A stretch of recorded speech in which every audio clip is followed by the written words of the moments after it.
We still do not have GovTV recording or sending this out, but we should have as evidence now. Zoom can hear us, we can see and hear them. So everybody signed up to speak online can still participate as planned, which is the main concern that we had moving forward. So we will continue on. Well, I guess I'm going to start over because you all didn't hear me from before. So I called the meeting to order a while ago, and then we took a little recess, but now we're back. This is the Land Use Planning and Zoning Committee meeting of the City Council on May 15th, 2024. All counselors are present and Counselor Grout is attending via Zoom. This is a hybrid meeting where all participants will be in person or video or audio conference. Members of the public have the opportunity to address the committee if they have signed up for public comment per the rules published on our agenda and on our website Friday. Please make sure that you continue to sign up per the rules before the meeting instead of at the meeting, so that way we can ensure that you do get the opportunity to speak. I know that I've made an exception here and there, but we can't continue doing that, and I can't guarantee other chairs or the council president will honor that as well. We will call the speakers when we get to the individual agenda item that you signed up for. Here are the public comment ground rules. Comments are to be addressed to the committee members only. Each participant will have 1 minute to present. Any disruptive conduct will result in removal from the meeting, and individuals who have signed up to speak on agenda items must keep their comments germane to that bill. We do have some quasi-judicial bills on the agenda tonight, so you need to make sure to speak within the parameters for those topics only on those items when we get to them, please. We are now going to move on to agenda item A, 014. This is for Counselor Sanchez by request. 014 is amending portions of the Traffic Code, Chapter 8, and Open Space Lands and Regional Preserves, Chapter 5 of the Code of Ordinances to define and regulate electric-assisted bicycles known as e-bikes and other personal motorized modes of transportation. I move it to pass. Second. There's a second from Counselor Baca and Counselor Grout. I do have a committee sub that I do want to present to all of you, and we will go to speakers in just a moment. The committee substitute is in your iPads, and I would like to make a motion to move that. I will second that. And there's a second from Counselor Grout. This committee substitute does a few things, and I want to start by saying, you know, when I talk to the community, when I see people in the community, and when I think about what we're doing here, as much as I also covet open space, and I think that it is important, there are people in the community that ride bicycles, analog bicycles, and there are people who ride e-bikes. This is an ordinance that we needed to do in order to make sure that people are allowed to ride e-bikes within the city limits. And so what I wanted to propose to change in this committee substitute was working somewhat with the administration, and some things I know are not what they wanted. But there's some definitions that were added in as far as a motor scooter or gasoline powered. We talked about paved versus dirt paths. My goal with this is to allow for e-bikes to be ridden where bicycles are ridden. There is language in here that says if this is shared open space with a joint powers agreement with the state or with the United States Federal Forest Service, that those e-bikes and bicycles and pedestrians for that matter, which are already prohibited, this includes that same thing for e-bikes. It allows for us to be able to make sure that if an e-bike is out there in our community, that they can go where bicycles go. Bicycles go faster than e-bikes can too sometimes if you're really athletic. So I really don't think that we need to cause a problem for people who are really trying to enjoy the space as well, setting the same parameters. It does keep the 20-mile-an-hour speed limit across the board. It does allow for the administration to be able to make some decisions and signage to be posted if there are a variance from what's being proposed in here. So I would like to, we moved the committee sub. There are a couple amendments that came down through some conversations. And so if we can, I would like to vote on the committee substitute, and then we'll do the amendments to the committee substitute. And then we can at least know kind of whether or not we're going off of this or whether we're going off of the original ordinance based on how the committee has decided to proceed. And then we'll go to public comment. So counselors, do you have any questions about the committee substitute? Counselor Baca. Clarification on two things. One, you want to move it, then discuss it, or before voting on the sub? Is that correct? Counselor, no, I want to discuss it right now if you want, and then I'm hoping that we can Okay. vote on the substitute. And then there are a couple additional amendments, but in order to do those amendments to the substitute, we have to see if the substitute gets approved. Okay, so then my question is, did I hear, point of clarification, Counselor? Madam Chair, sorry. Are you saying this will allow all classes of e-bikes on open space lands, including open space lands that are under joint power agreements? No. Counselor, this says, let me find it for you. And Mr. Menikucci is here too. He has been working very hard on this as well, but on it's page 4 and 5. But it talks about use of vehicles. It does say in there that no person shall ride or operate a motorized vehicle on city-owned open space lands, regional preserves, roads, trails, or paths where the city shares jurisdiction or has a use agreement with a local, state, federal agency, or private landowner unless a sign has been posted noting that such use is allowed. So this keeps it prohibited on any of those shared pieces of land unless someday Parks and Recreation, the MRGCD come to a new agreement and then they all of a sudden want to open up something, then we can go ahead and post a sign saying that people are now allowed to use that trail for whatever purposes the agreement it is made with. But for now, it would keep it so that all of these lands stay as is and that they are not allowed to be on those. Thank you. Counselor Rogers. Thank you. Madam Chair, does this, as far as those areas for those particular trails, do we know where those are? Are they like, for instance, I'm interested in the one on the foothills along Tramway. Is that considered an open space trail? Do we know which would allow and which wouldn't? So yes, and I will go ahead and definitely invite Director Simon up here as well.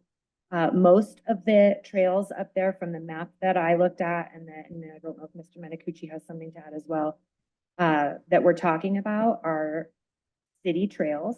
There are a couple of spots that, or at least one spot that I saw, that does go over into United States Forest Service land.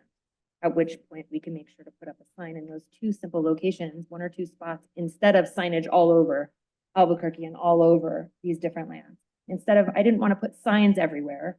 I don't want to put speed limit signs everywhere. The idea is to keep our beautiful environment the way it is. But if we have a specific variance from one of the allowable rules or the prohibited rules, then we should make sure to clarify that so that it's on a smaller level that we have all of these different signages and specific rules. Mr. Menikucci, do you have anything else to add? Madam Chair, no, I apologize. Yes, basically the trails, Councilor Rogers, that go east, west, eventually become Forest Service trails. They take up over the Sandia. Trails closer to Tramway that run, the dirt trails that run north-south, most of those, they're within the fence line of open space. The paved trail along Tramway is not part of the open space trails. It is part of the city's multi-use. Got it. So that means, Madam Chair, then these would be prohibited on that specific Not on the paved. paved. Paved trail that you could still ride your e-bikes and I believe your micro mobility vehicles on that paved trail. Unless as the amendment will show, and if the Parks Department does a study that will allow them to, if they feel there's a certain need, prohibit them. Okay, thank you. One more question. How would people know? If we separate this like that, how are people gonna know which is which? Counselor Rogers, that's a great question. And I say that because the way that the ordinance is being proposed right now is that people are not allowed to ride on open space trails with an e-bike or a powered micromobility vehicle. Where bicycles go, I feel, and from what I know and who I know that ride e-bikes can go. That's what they do. Why are we going to cause a penalty for someone who, whether it's because they want to now ride a bike again because they had some inability to do so on what I'm calling an analog bike? I mean, this is so that we can actually make it more consistent, in my opinion.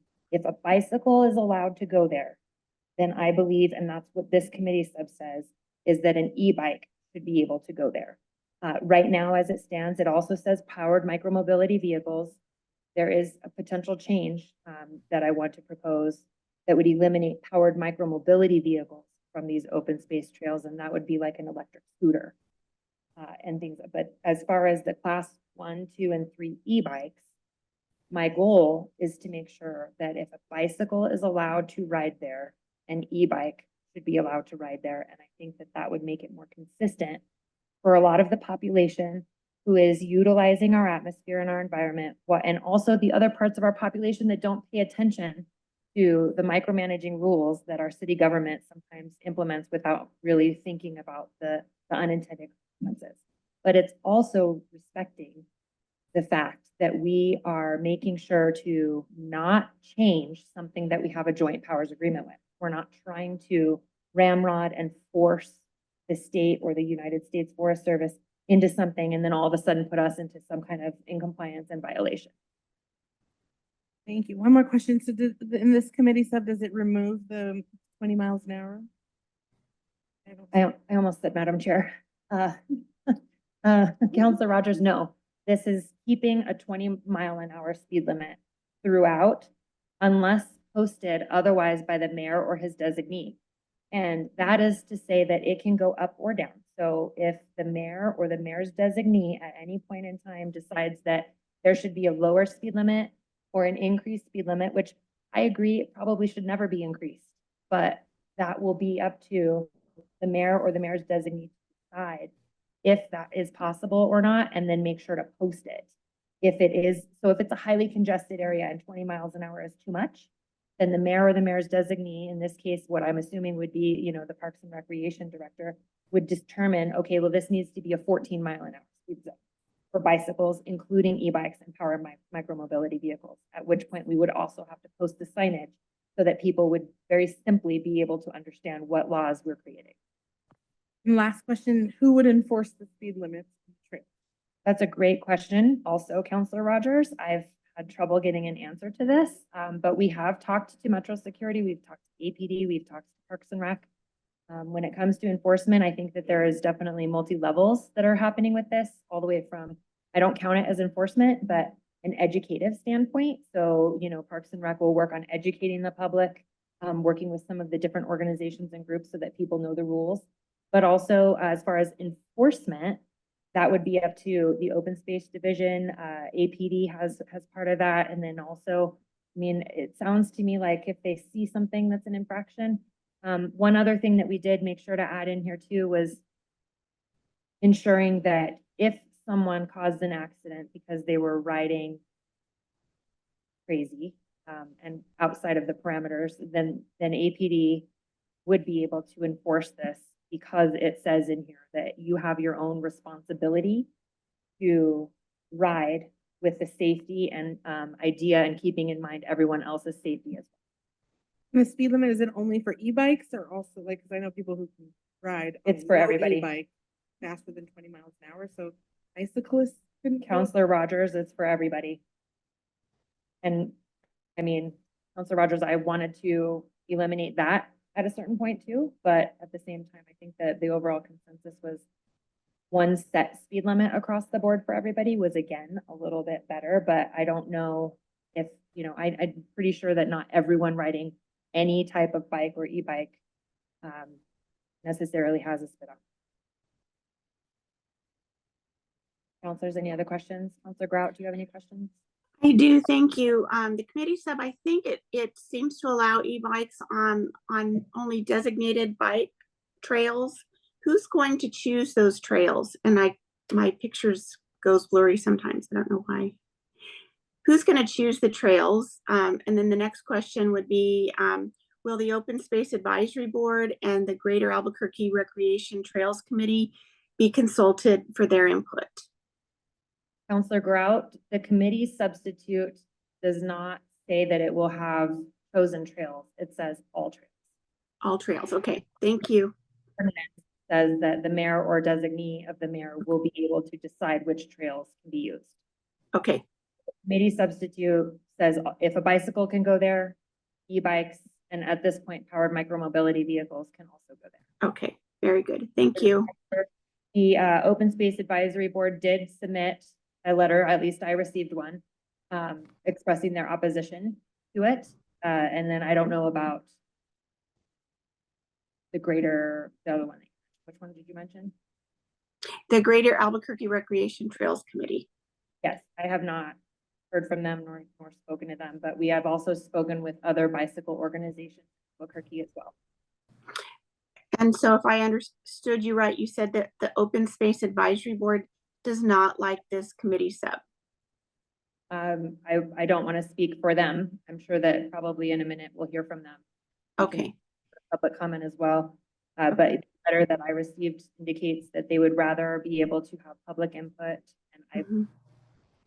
pretty sure someone's in here that wants to speak about this. I don't want to do it on their behalf, but Right, thank you. thank you. Mhm. If there's any other questions? Again, counselors, right now the motion is for the committee substitute. I think that to be fair, we should go to public comment before we vote on this. And then we will find out what is happening as far as any other additional at the end. Has the public had a chance to see this substitute? Because their comment would then be on the Because of, original, I'm sorry, correct? Counselor Baca, what was that? Madam Chair, if we go to public comment, are they commenting on the version that from last time, or there's a lot of changes here that I'm only seeing for the first And- time, so are their comments gonna be about something completely different than this particular sub? I don't know exactly what they're going to say. I know that the committee substitute, for the most part, has remained unchanged except for two small revisions that happened today and yesterday. Other than that, it has been in the iPad since our last club's meeting for that proposal. So, I mean, we don't have to go to public comment. We can defer. I can, I'm willing to hear from the committee, but I do feel that, as far as what this is, we have had it in the iPads for a while now. We have had the opportunity for people to know about it. And at this point, I would like us to be able to discuss it, vote on it, and we should hear from the public as well. Counselor Rogers. Thank you, Madam Chair. So just a point of clarification. So the public has had access to this committee sub before today. Mr. Menicucci? Madam Chair, Council Rogers, the public has had access to the first committee sub, which was introduced at the last meeting. Second committee sub, which you're discussing tonight, was put into the iPad Friday. So I believe, I But- don't know. No, but hang on. Hang on. The committee substitute that I mentioned at the last meeting was never moved. It was announced. It has not changed, except for two exceptions, which Mr. Menicucci can go ahead and clarify. However, it is the same, so it's not a first committee substitute and a second committee. It's a committee substitute that we have had. And then working, and figuring out, that's why there's a couple amendments that I would like to also, in hearing some of what I've been hearing about, finding a way to compromise on this as well. So, Mr. Menicucci, will you explain the difference between what was called the committee substitute, but never moved and never voted on, but also put out into the universe? I did not send it personally on any of our protocol, but that's what staff I did not hold it back either. And now there is another couple of changes that has happened while we've been editing. So, Madam Chair, yes, the changes between the committee substitute that was in, if I understand correctly, that not the one that was in the iPad this week as compared to what wasn't moved, but between what was in this morning, what we changed this morning, correct? Correct, yeah. Members of the committee, what was changed was the major change is on page, I believe it's page 4. And that we added this morning. And what we did is that the previous one, basically on page 4, paragraph B, line starting, and that would have been on 5, if you go to section 7, but on page 4, paragraph B, the last sentence was removed, which he originally said, where it basically said that, I'll also read it, it read was that no person shall ride or operate a motorized vehicle on open space lands, regional preserves, roads, trails, or paths where the city shares a jurisdiction or has a use agreement with a local, state, federal agency, or private landowner, or a federal agency, unless a sign has been posted, a landowner, where boundaries are clearly marked on any path, trail, or road on which a barrier or sign has been erected or placed. What we removed was where boundaries are clearly marked on any path, trail, or road on which a barrier or sign has been erected or placed. And when instead it now reads, it's an open space land, so no person shall ride or operate a motorized vehicle, open space land, regional preserves, roads, trails, or paths where the city shares jurisdiction as a use agreement with the local, state, federal agency, the added in, or private landowner, unless the sign has been posted noting that such is allowed. So basically, that was the major change, and that was to make it very clear that that at this point in time, e-bikes and bicycles are not allowed on those open space lands where we share a jurisdiction with another agency, unless we do open it up to them.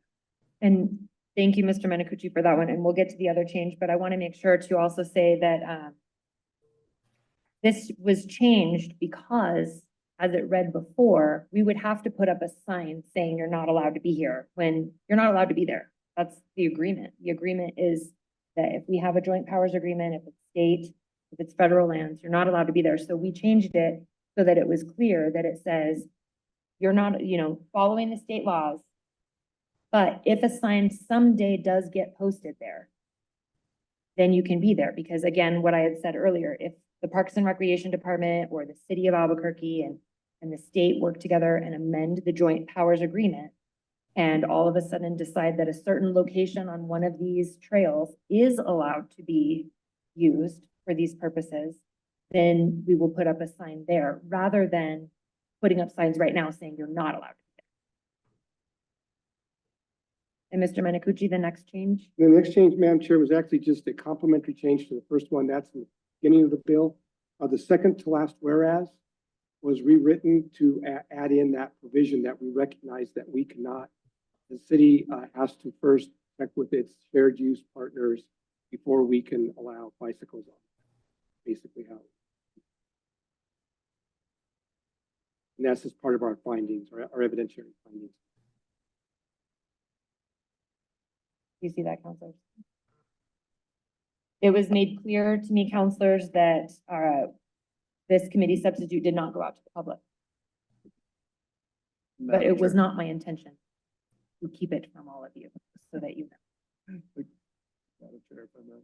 Councilor Baca. Yeah, I don't believe you have any kind of nefarious issue going on.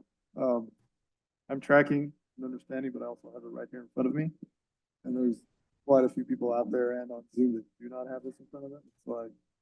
So I want to give them the benefit of, having time to understand these better before we make changes on the substitute or what have you. That's only my only real concern. I don't want folks to come up to make public comment on something they haven't seen or can't really hear and so forth. So counselor, the motion right now is for a due pass of the committee substitute. Would you like to make a motion for deferral? Is that what I'm hearing? Yes. Yes, Madam Chair. And so how long would you like to defer?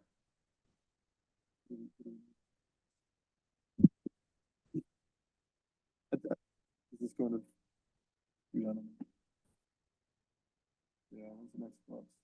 Is that too long? June 12th. That's not too long. Okay. So your motion is To to defer until June 12th? Yes. Okay, is there a second? Second. And there's a second from Counselor Rogers. Who's doing roll call? Counselor Baca? Counselor Champagne? No. Counselor Grout? No, Counselor Rogers? Chair Bassan?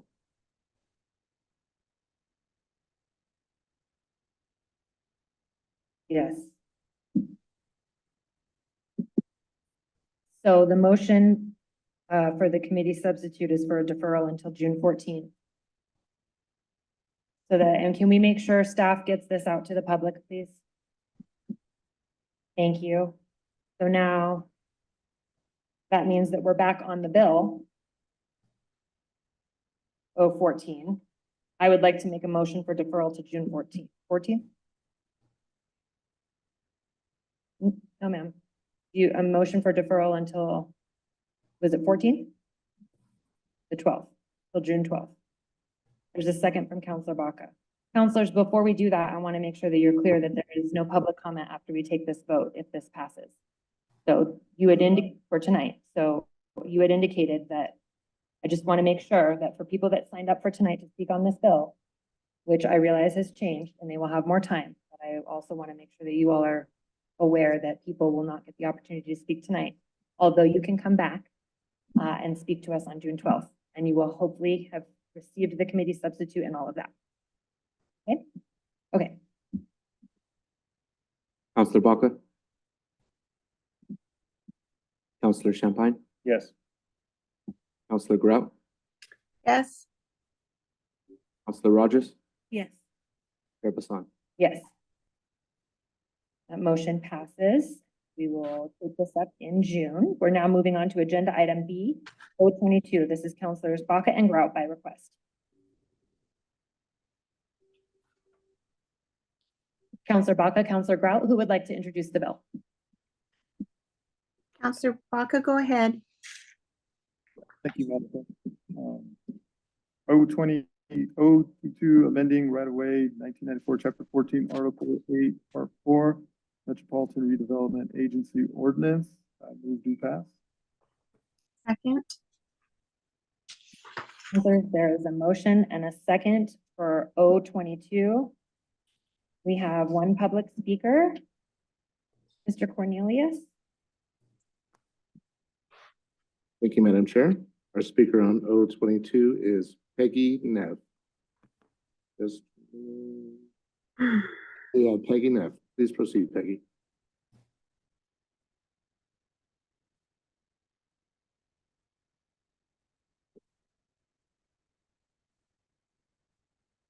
Ms. Neff, please proceed.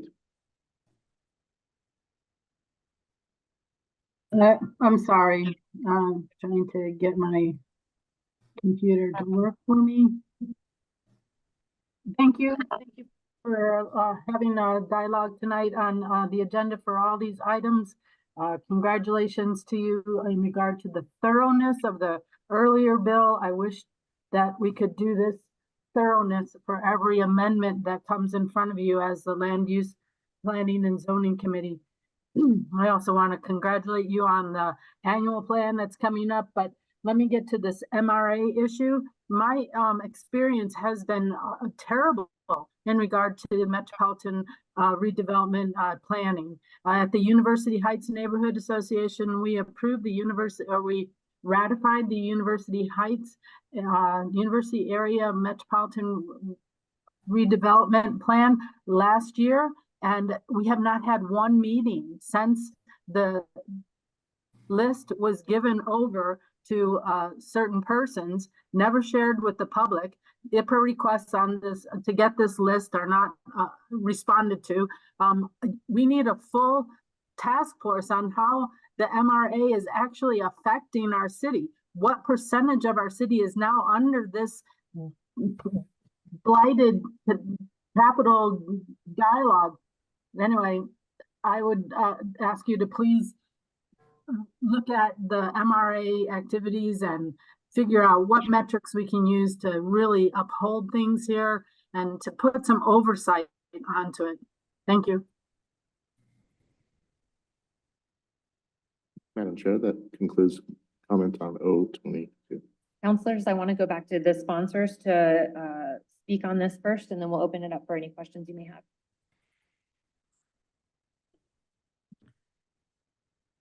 Counselor Grout? Well, I'm a little bit disturbed to hear about what our speaker just said. There should be some oversight, or there should be some accountability of some kind. And so for them not to be doing what they're supposed to be doing, we need to look into that. Is anybody in the audience that could speak to that comment? constituents concerned? Counselor Grout, Director Bruner is walking up to the podium now. Okay. Madam Chair, Counselor, so we've had 22 MRA districts that have been assembled since the 1970s. Some of those are not as active as they once were. Places like Soldiers and Sailors Park, downtown, and other areas are not really active MRAs. So what we've considered doing in the last few months is putting together a process by which we retire MRAs if they are no longer active, or finding a way to resuscitate them if they haven't been active. So as you could imagine, over the course of 50 years, you have a lot of development that has or hasn't taken place.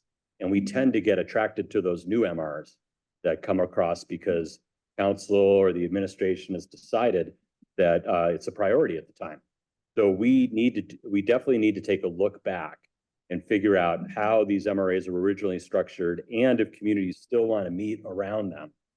The way we have our MRAs structured is we do a study and then we declare the MRA, but there's no requirement usually in those studies that there be an advisory committee or they have regular meetings. That's typically not the structure. So I hope that it helps explain how MRAs are organized and why, as the speaker said, they might see the phenomena that they're seeing. Counselor Grout. Thank you. Thank you for that. Madam Chair, Ms. Director, would the TIF create a board like the TIDS do? That Yes, Madam Chair and Counselor, that is what we're contemplating, is something similar to the structure of a TID board. okay. And that will be coming together in the next few months as we consider the establishment of TIFs around Albuquerque. We're looking right now, undergoing a study to look at best practices around the nation and how those are constructed in a transparent way and also representative of the community that they represent. Okay, that would be a great idea. Thank you. Counselor Baca? Madam Chair, thank you. No, I'm a big believer in if you have more than 5 priorities, you have no priorities. Think the reasonable thing to do to go through all of our MRs and kind of figure out where we're really going to focus on, especially these days as we go through the budget and see how everything's tightened. Also, the creation of the TIF board and actually putting those funds to work is huge to what we want to be doing in whichever MRA we're working in. So I'm very, very supportive of this. Counselors, do you have any questions? Counselors Grout and Baca to close. Oh, yeah, we heard. Okay, Urge your support. right. Mr. Salas? Counselor Baca? Counselor Champagne? Yes. Counselor Grout? Yes. Counselor Rogers? Yes. Chair Bassan? Yes. That passes on a 5-0 vote. We're going to move on to agenda item C, R46, Counselors Baca and Grout. Thank you, Madam Chair. R 24-46 is confirming the authority of the Metropolitan Redevelopment Agency's ability to pursue tax increment financing as empowered by the companion ordinance for the 2023 IDO annual update. Oh, no, I was reading the wrong one. Sorry. Confirming the authority of the Metropolitan Redevelopment Agency's ability to pursue tax increment financing as empowered by the companion ordinance 02422. I move a due pass. There's been a motion and a second for a due pass on R46. Counselors, any questions, comments, additions? So, Madam Chair, Grout? Mr. Motzko, can you tell us why we've introduced R 2426? Counselor Grout, Mr. Motzko's not here, but Mr. Morrow is, Oh. and he'll go ahead and say it. Mr. Morrow? All right, Madam Chair and Counselor Grout, the resolution was introduced because state statute actually explicitly requires that the city opt in by resolution. The ordinance, which you already have moved to full council, exists so that the opting in portion is codified within the Metropolitan Redevelopment Ordinance. So if anybody's looking to see what the powers of Metropolitan Redevelopment Agency are, excuse me, the Metropolitan Redevelopment Agency's powers are all in one. It'll show within the ordinance that the city has opted into this, but the resolution is what's actually required by statute to opt. Thank you. Counselors, any other comments, questions? And if not, then Counselor Baca and Grout to close. I urge your support. As do I. Mr. Salas, Counselor Baca, Yes. Counselor Champagne, Yes. Counselor Rogers. I'm Yes. sorry, Counselor Grout Yes. and Chair Bassan. yes. That passes on a 5-0 for R46. Moving on to agenda item D, O13 is by request. Adopting citywide text amendments to the Integrated Development Ordinance, sections 14 through 16 for the 2023 IDO annual update. I move it to pass. Second. Second from Counselor Champagne. We're going to go ahead and start with public comment, and then we will move into all of the fun. Not that public comment isn't fun.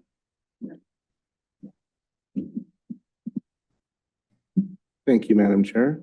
A quick reminder to our speakers on Zoom, out of respect for your other speakers, please do not turn on your camera or unmute until your name is called. Thank you. And Mr. Cornelius, you reminded me that I was supposed to say that, but also if when we're in the room, if you're the next person, please start working your way down so that we can go ahead and keep it rolling and hear from everybody tonight. Thank you. Thank you. Our first speaker tonight is Holly Heitzman, followed by Debbie Conger.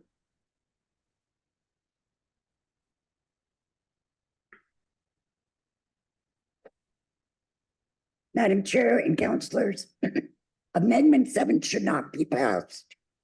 I have benefited from eyes on the street and have been happy that my neighbors can keep an eye on my house.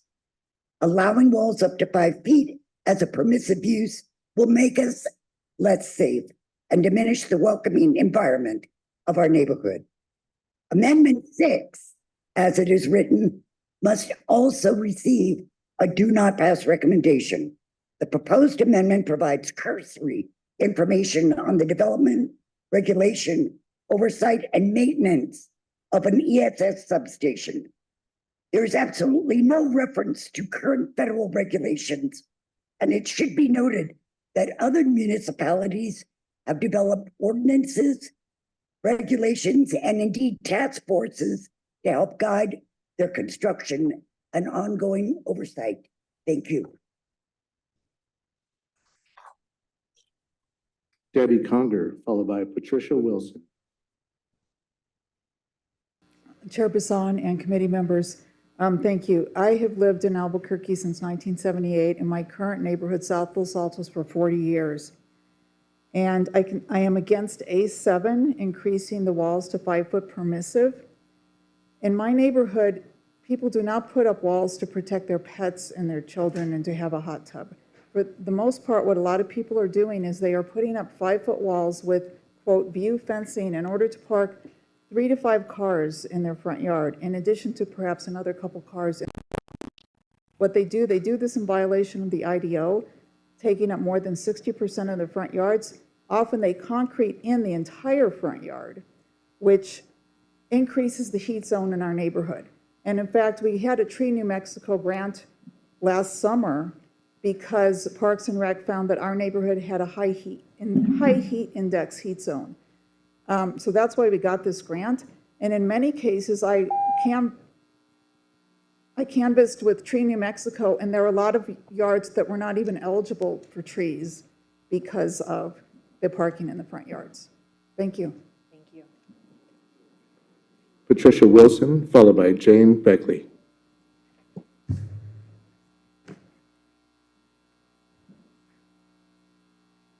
May I wait for the chair to return? Okay, she'll be right back. Okay. Madam Chair, I have more concerns about the original 17 pages of the 60 proposed changes submitted to the EPC last September. After their notice of decision was issued in January, I went back through that spreadsheet and X'd out all the items that EPC recommended to delete. By my count, EPC recommended deletion of 20 of the 60 items, yet there's no document that clearly shows this. I hope councilors are clear about what is in the citywide package. I'm not sure I am. The NOD lists 25 findings, 31 conditions, and 3 conditions that are new amendments. 2 of those, 32 and 33, revising the definition of adjacent to exclude catty corner and revising the definition of street-facing facade, appear to have been written to solve a developer issue on a particular site and should get a do not pass. Number 34, which would change the annual update cycle to a biannual update cycle, for that amendment, I respectfully urge a do pass. Thank you very much. Jane Beckley, followed by Gary Eister. Accept that.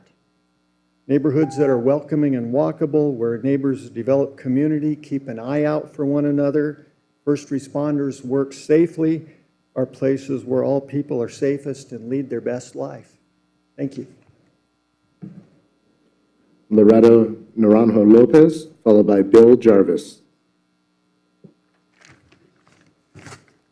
Good evening, Chair and members of the committee.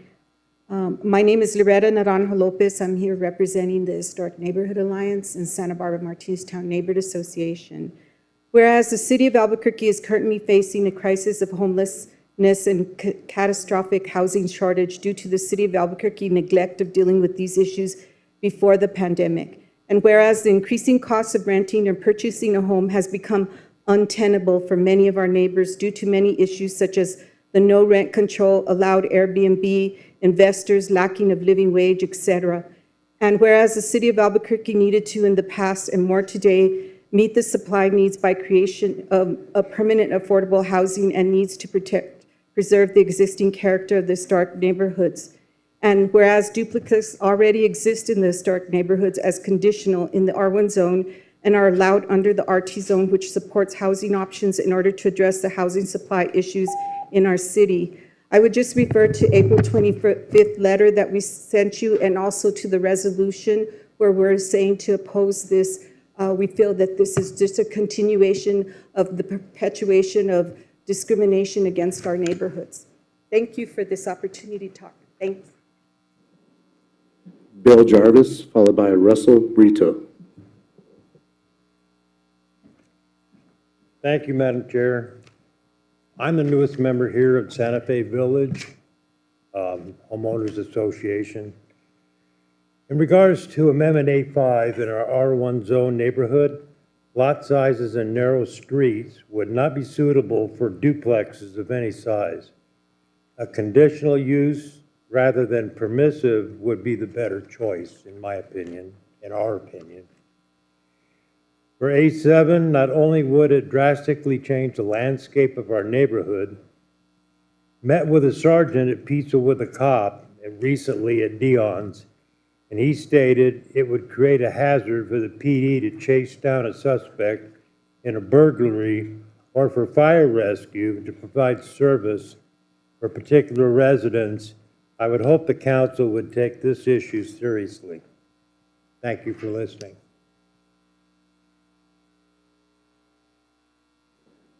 Russell Brito, followed by Evelyn Feltner. Madam Chair, committee members, my name is Russell Brito with Public Service Company of New Mexico. Thank you for this opportunity to speak. I'd like to address Amendment A6 for energy storage systems. We've had an opportunity to look at the amended language that includes new requirements for residential district concealment. In general, we see these as challenging, but a challenge that we can address on a site-by-site basis. But we do have a few concerns that my colleague Deandra Lopez will address. Thank you. Evelyn Feltner, followed by Carlos Michelin. I have an exhibit for the counselors, which I hope is passing among you. Well, I'd rather they pass around, but I'm the District 7 Secretary, District 7 Coalition Secretary, and you probably had our letter saying we are opposed to extending the boundaries of Uptown Urban Center for permissive use of duplexes. Our neighborhood of Inez will be particularly affected. If you look at the map, there is a line there for a quarter mile. It takes about a third of the neighborhood, and it doesn't go straight because our streets don't go straight. It would cause enmity among neighbors. It would not be a good idea for duplexes of any stretch of the imagination above 2 or 3 streets. It is also impractical. We have Hoffman houses. I'm sure some of you know what those are. They are solid brick. The only way you could convert them into a duplex is via the garage. The garages are unheated. Code for the city requires you to have indoor plumbing and a heating source if you rent out something. You can't do it. If you're converting the garage or already have, cost would be prohibitive. Thank you, Ms. Feltner. And I know that staff will make sure to get us those documents. Thank you. Good idea, perhaps for some neighborhoods, our neighborhood not. Thank you. Carlos Michelin, followed by Michael Voorhees. Madam Chair, committee members, thank you for this opportunity to address you. My name is Carlos Michelin. I live in District 2. I'm a homeowner, I'm a scientist, and someone who cares deeply about my community. I'm here today to ask you to pass Amendment 5, allowing duplexes permissively along transit corridors. The city estimates we need over 30,000 new homes. 30,000. That did not happen overnight. It's a result of decades of restrictive government regulation in the form of zoning. This is a scientific consensus. It's the opinion of think tanks from all over the political spectrum. And bringing it to Albuquerque, 2/3 of the city is zoned for single-family detached homes. 2/3. A market so heavily regulated is not a free market. It cannot respond to supply and demand rules. I would never argue for a Wild West laissez-faire housing market. I'm not a libertarian. And the city does have legitimate interest in controlling how growth occurs. What I'm saying, though, is that we should be allowing the very next smallest increment of development to occur without much restriction or regulation. Thank you.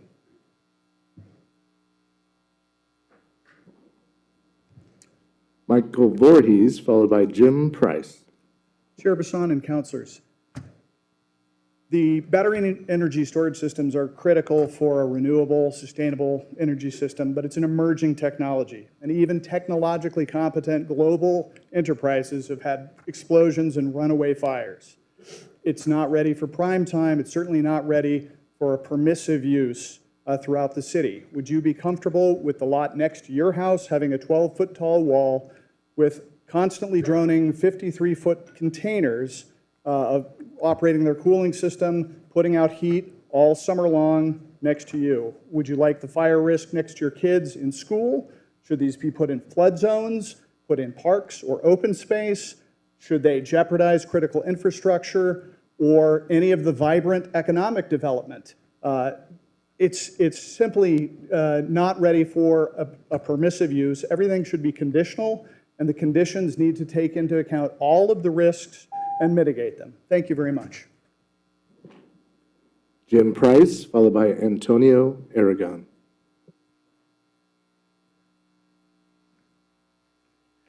Chairman Bassan, councilors, thank you. My name is Jim Price. I live in Molten Rock. I'm going to address the A7 walls because from recent experience with code enforcement, I have been told that they do not like having to look over walls because that's like looking inside the house. And I think if we allow residents to raise the front walls, we create more opportunity for another obstacle for code enforcement to enforce code. Also, it was put forth at the meeting in April that This would make front yards more animal friendly. Raising the walls is directly 180 degrees from the city's secure fence ordinance under the HART thing for animal welfare. If you have a view fence and unattended animals, an animal can easily come in contact with another animal through the view section. It would create a false sense of security. A person might want to reach over to pet an animal and get bit. It totally contradicts the secure fence. And so I have to say that this needs to not happen. Also, it's going to affect the clearance triangles of people backing up. Americans drive bigger vehicles where it's harder to see out the back. Backup cameras cannot see around a wall. Mr. Price. Thank you. Thank you. Antonio Aragon, followed by Michael Devin. Madam Chairman, my distinguished members of my city council of the city of Albuquerque, I'm standing in a room where Vincent E. Gregos was my best man at my wedding. And I come to you as the Vice President of the Barelas Neighborhood Association, a very concerning matter in the most, should I say, busy intersection in the downtown area in the neighborhood of Barelas. It is important that this intersection stays safe not only for pedestrians, but for my residents of Barelas. We feel highly strong that the corporate management of Dunkin' Donuts, we want, but we need it to be safe. We'd highly appreciate it if the vote goes where it'll take a little bit more notion and mind for us to keep that community, my community, safe. My family's lived in the same house for 124 years, and that used to be my place of selling papers when I was a kid. Now, it's under, should I say, very important notification when it comes to safety of my community. I'd highly appreciate it if you vote within our community. Thank you very much, and excuse my time going over. Michael Devin, followed by Brandy Thompson. Thank you, Madam Chair and committee members, for your time. I stand today in support of Amendment 5 regarding duplexes.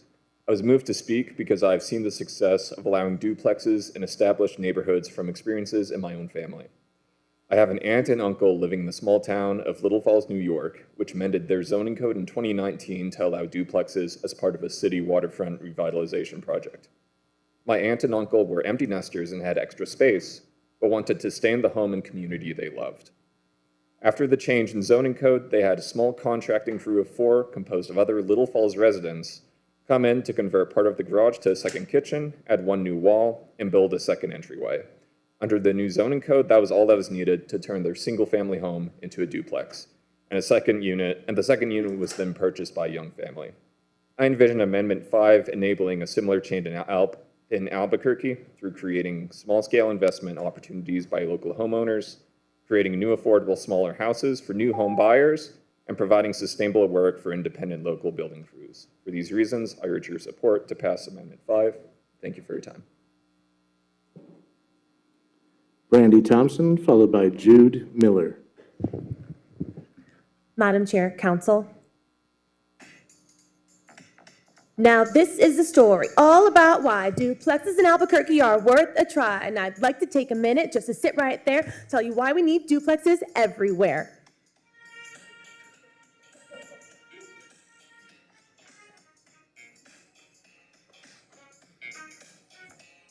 In the west of the country, born and raised, and Albuquerque's where I spend most of my days.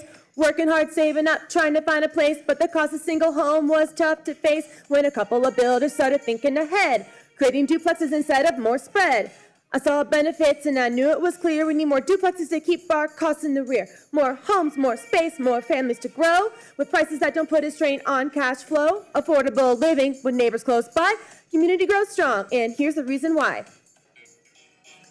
Less land is needed, which means me save, green space is preserved, it's a modern wave. Urban sprawl reduced, traffic less of a bear, with duplexes in the mix, it's only fair. So let's push for duplexes, let's make it clear, Albuquerque's future is something we steer. No homes for everybody, and the old and the youth, living in duplex. Now that's the truth. Apologies to Will Smith. You get a lot of points for creativity. Thank you for that. Jude Miller, followed by Deandra Lopez. Chair Bassan and councilors, thank you for your time. I'm here today in support of Amendment 5, which permits duplex housing near transit corridors. Albuquerque faces a housing shortage, and permitting a variety of housing types along our transit corridors and near urban centers will help increase housing supply to meet the needs of individuals who either need or prefer to live near transit and accessible amenities without relying on a car. Please support this amendment to permit duplex housing. This policy represents a low-risk step towards addressing the housing supply issue in Albuquerque. Additionally, I want to comment on Amendment 9. I support the idea of small overnight shelters being a permissive use. However, I believe that the outright ban on shelters with more than 50 beds is short-sighted. Just 2 years ago, New Mexico experienced its largest and most destructive wildfire, which temporarily displaced more than 15,000 people and destroyed several hundred homes. Unforeseeable events such as this, in addition to the existing housing shortage, underscore the importance of removing the prohibition on shelters with more than 50 beds from this amendment. I do not support this amendment as it is currently written, due to the extremely limited scope of parcels where shelters should be permissive and the unnecessary prohibition of larger shelters. Thank you. Deandra Lopez, followed by Crystal Garcia. Madam Chair Bassan, members of the committee, my name is Deandra Lopez. I'm the local government community manager for PNM serving the greater Albuquerque area. In addition to my colleague, Mr. Brito's comments earlier regarding Amendment 6, PNM would like to thank and acknowledge the planning staff, council services, Council Grout, and Councilor Feeblecorn for working with PNM to address concerns and work towards an amendment. Energy storage systems are an emerging technology. It is very important that we collaborate, as this is crucial to our clean energy future and to continue serving the growing and evolving energy needs of our community. PNM requests a pass with no recommendations on Amendment 6 to continue conversations with planning staff and council services. Again, we thank you for working on this amendment with PNM. Crystal Garcia, followed by Renee Horvath. Hi, Crystal Garcia with the Historic Neighborhood Alliance and the Protect and Preserve Barelas. And the first thing I have is the A10 pre-application facilitated meetings. Switching to post-submittal facilitated meetings limits the opportunity for constructive change and collaboration, also adds more risk of disruption for communities and development projects. Pushing surprises later on in the timeline leaves less time to change without harming the development timeline and adding greater cost complexity to the development.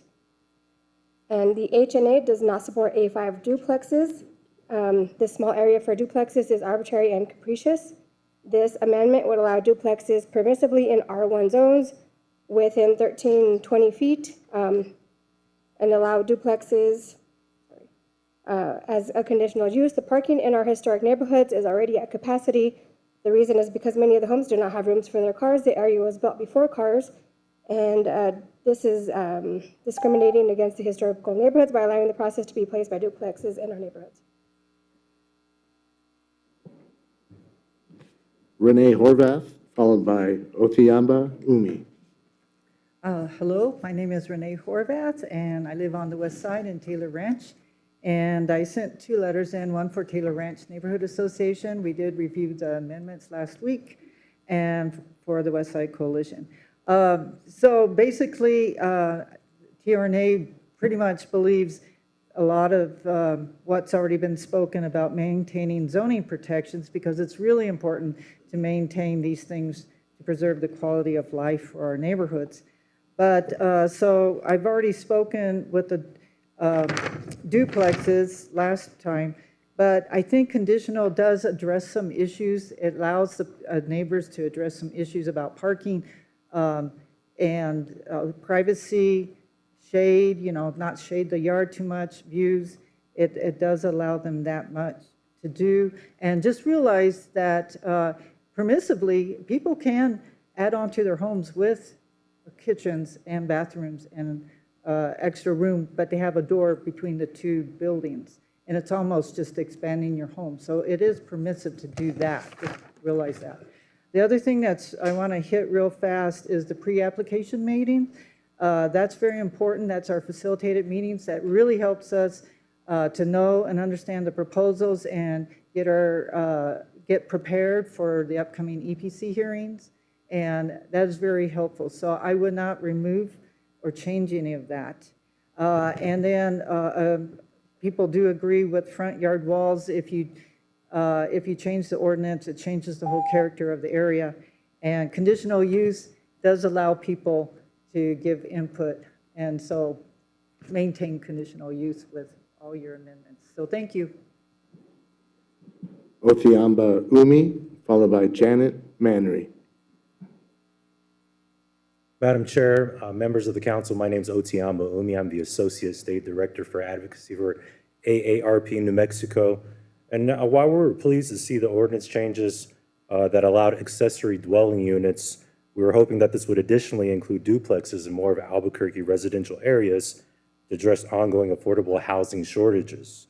As a designated member of AARP's network of age-friendly states and communities, the city of Albuquerque has a commitment to provide housing development options that will benefit generations of Albuquerque residents.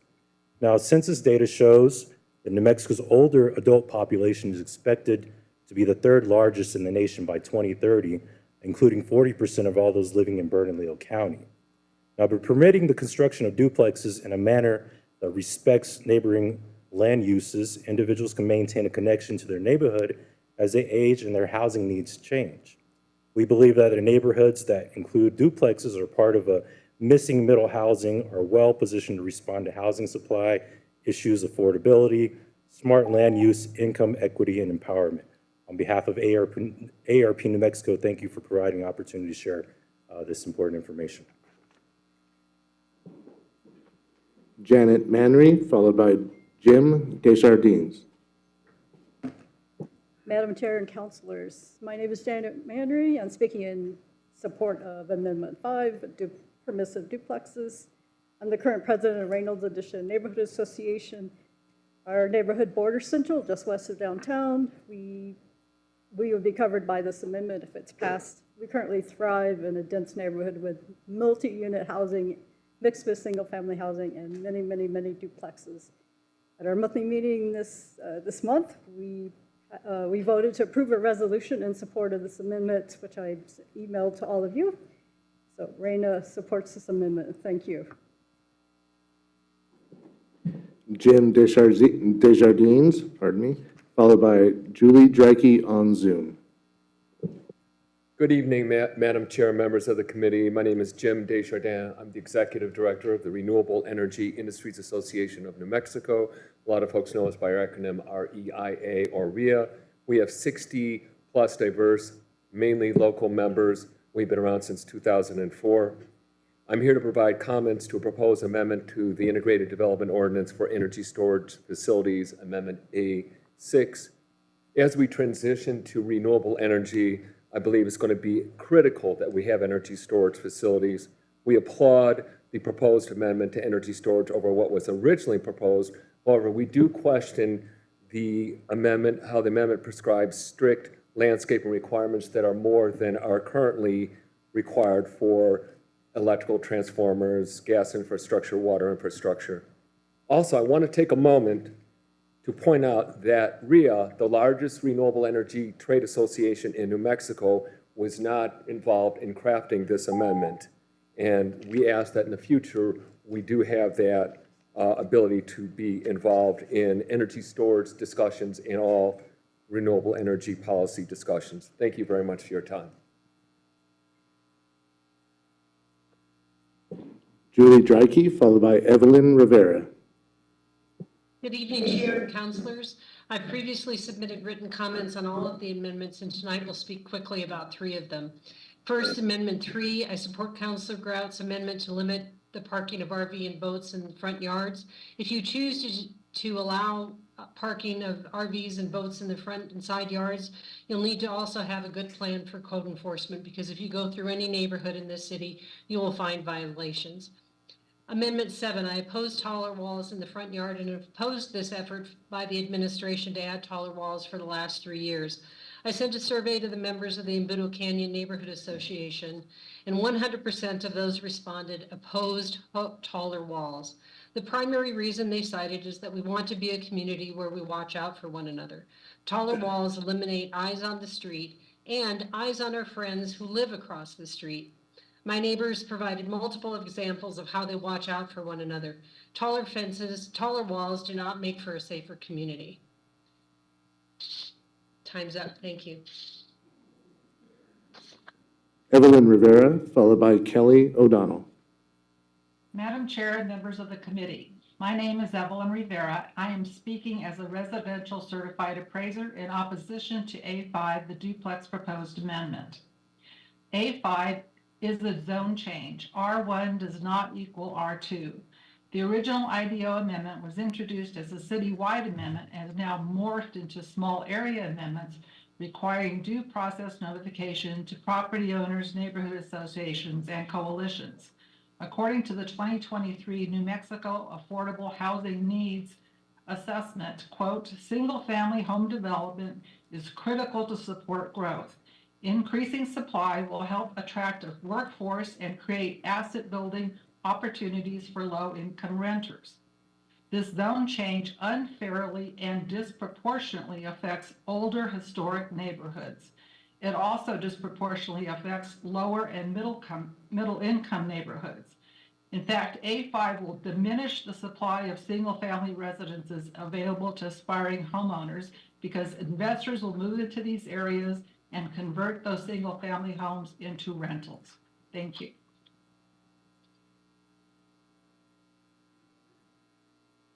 Kelly O'Donnell, followed by Greg Weirs. Good evening. My name is Kelly O'Donnell. I am the Chief Research and Policy Officer with HomeWise. We stand in support of the duplex amendment. Every piece of incremental progress you make towards greater density means more opportunities for affordable housing in New Mexico and Albuquerque, which of course is sorely needed. So thank you.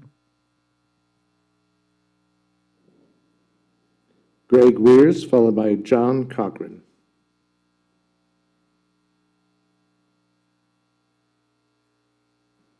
Madam Chair, councilors, the Nob Hill Neighborhood Association voted unanimously to oppose amendments A5, duplexes, A6, energy storage systems, A7, front yard walls and fences, residential, and A10, pre-application facilitated meetings. Others from our association have spoken on electric storage systems and front yard walls. We voted to oppose the amendment removing pre-application meetings because we regularly have such meetings and find them very useful. Pre-application meetings were put into the IDO specifically to address problems that were caused by not having enough time to have communication with applicants for in our case, zoning hearing examiner requests. And in our experience, both the applicant and the neighborhood association are happier with the pre-application meetings, the process we have now, which give a longer time, which is 6 to 8 weeks versus less than 2 weeks, to communicate and address neighborhood concerns. By removing pre-application meetings, the amendment essentially eliminates neighborhood input in the development process. Thank you. John Cochran, followed by Maureen Skorin.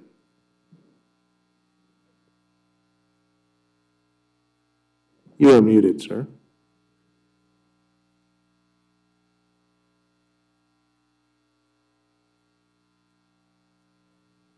Are we here?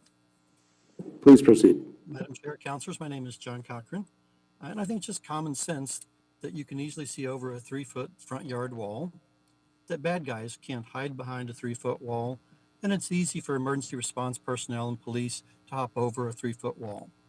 If you make that a 5-foot wall, then you create a compound in the front yard. People can't see over it, bad guys can hide behind it, emergency response personnel can't get over it. Therefore, I urge you to oppose Amendment 7. Thank you. Maureen Skorin, followed by Stephen Pylone. Yes, thank you. I urge you to support Amendment 5 to increase the number of duplexes. So it's widely understood that one of the most pressing issues in Albuquerque is the number of our homeless population. And it should be pretty common sense that the more housing you have, the less homelessness you'll have. In the book, Homelessness is a Housing Problem, it was shown that the main cause of any regional variation between cities as far as the homelessness is just due to the housing supply. It's not drugs, it's not poverty, it's not mental illness. It's the amount of housing you have and how much it costs. Thank you.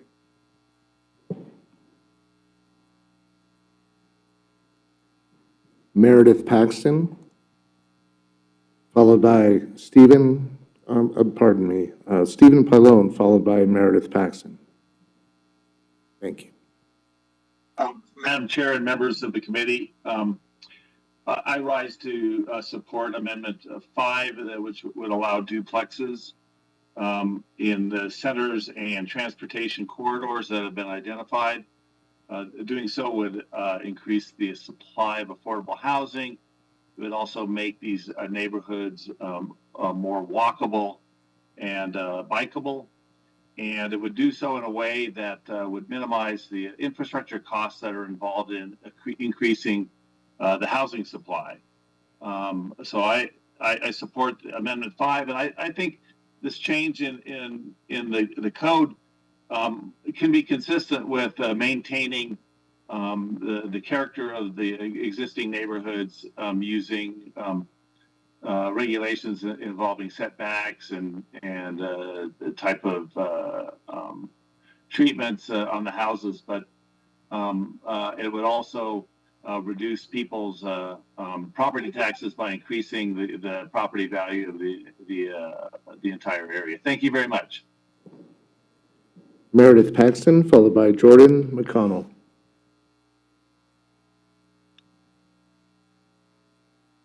Oops. Please vote against A5, conversions of R1 homes to duplexes. The citywide change was rejected by the EPC, but now has reappeared to be imposed only where it would be most detrimental. The targeted sectors, neighborhoods near corridors and urban centers, are along routes designed to attract high traffic volumes. As detailed in my letter, the National Institute of Environmental Health Sciences has identified many extremely serious health problems that traffic-related air pollution, or TRAP, causes. Increased risk for asthma among children is just one of these. I would urge you not to expose a greater percentage of our population to such hazards. No, there are no limits to the concentration of these conversions. Spruce Park and others like it neighborhoods like it near the main UNM campus would surely suffer disproportionately because of increased demand among investors concerned only with maximizing rental profits. There's more, but I've run out of time. Sorry. Thank you for your consideration. Jordan McConnell, followed by George Franco. Good evening. I'm a proud resident of our historic downtown core and have worked in housing and healthcare, including in service of our unhoused neighbors. I support passage of Amendment 5, Amendment 10, which would remove unneeded barriers to housing caused by public meetings, which I believe to be undemocratic by their nature. And I have some constructive criticism on Amendment 9 concerning overnight shelters. The housing crisis is our largest inflationary pressure, and increasing our housing stock is how we solve that. Duplexes offer a first step in addressing this, providing more options, aiding in social mobility, and easing financial burden. With a severe lack of family housing, especially impacting our voucher holders, duplexes can stabilize prices and prevent homelessness among working families. I strongly recommend passing the duplex amendment. Small shelters, while beneficial for some, especially single people, people that are recently homeless, overlook the broader needs of our homeless population. This amendment would, for example, situate these shelters in hostile environments and industrial parks that are far from essential services and transit. Banning larger shelters also ignores a vital role in supporting chronically homeless folks who need a lot more support. I've seen firsthand how larger shelters can support these folks and get them back into housing. We need a multifaceted approach with more tools, not fewer tools. So please defer this bill and rewrite it. Thank you. George Franco, followed by Peggy Neff. Good evening, Madam Chair and members of council meeting. I'm speaking as a Barelas neighborhood citizen. On the pre-application meeting, please keep that time in. Do not reduce the time in with meeting with developers. This change in the IDO process reduces opportunities for understanding in early stages of the process and therefore eliminating more input from the parties affected and limitations opportunities for constructive change and adds more risk of disruption for neighborhood on development projects affected. Not in favor of this change. Thank you. And now I'm speaking as a board member from the Barelas Association on the development of the 300 block of Avenida Cesar Chavez and Dunkin' Donuts. We are working hard to meet them halfway on the development and the zone change. We want to say thank you to the developers and the city for listening to us and thank you. Peggy Neff has declined promotion to panelist, so we're going to move on to Aaron Thornton and then Eleanor Walther, excuse me. Hi there. Thank you very much, Madam Chair and the committee, for your time. My name is Aaron Thornton, and I'm a homeowner in District 6. I'm here to voice support for the permissive zoning of duplexes, Amendment 5. We all deserve housing options that meet our needs, and my partner and I had a whole laundry list already in place. However, it took over a year of waiting and constantly trying to get a house before we were able to scramble and actually buy our 2-bed, 1-bath of our dreams. Unfortunately, we aren't the only ones who struggled or currently struggle to find a home sweet home. Land near base, the universities, the hospitals, and other major job centers are largely fully developed as single-family homes, and more housing is desperately needed in these kind of locations. Smaller homes like duplexes, nestled in communities, serve to meet the needs of both young families looking for a starter home, as well as seniors looking to stay put in their community and downsize. We need many solutions to tackle the housing crisis, and permissive zoning of duplexes puts one more tool in our tool belt for those needs. That's why I'm asking you to support the permissive zoning of duplexes. And since I have a tiny bit more time, I would also like to voice my opposition against the tall wall amendment. We, living in a street full of neighbors, it's been so instrumental to be able to walk up to people's doors and be able to interact with them one-on-one. And having walls in the way just prevents that from happening. So thank you very much. Have a good evening. Eleanor Walther, followed by Althea Atherton.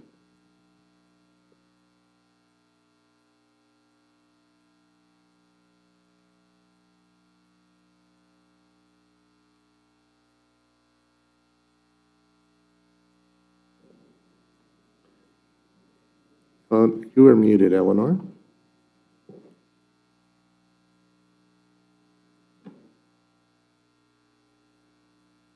Okay, I think I got it now.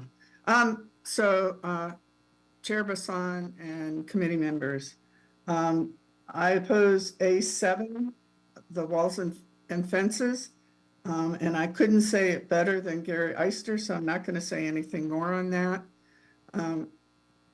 As myself and also representing on these issues the North Valley Coalition, there was a letter sent in opposing A10 dated April 10th. So I'll refer you to that. And then on cottage development max, I sent in a letter today, and also a letter was sent in by the coalition on April 9th. We support limiting how many adjacent cottage developments there are. I believe the original EPC recommendation was 5 acres, then it went down to 3 acres. It's currently 2 acres. There's a development in the North Valley that's 9+ acres, has 90 homes in a historic neighborhood where that scale just does not fit the neighborhood. Thank you, Eleanor. Your time is up. Okay. Thank you. Hopefully you can read the letter. Althea Atherton, followed by Michael Boucher. Madam Chair Bassan, thank you for your time. I come to you in favor of Amendment 5.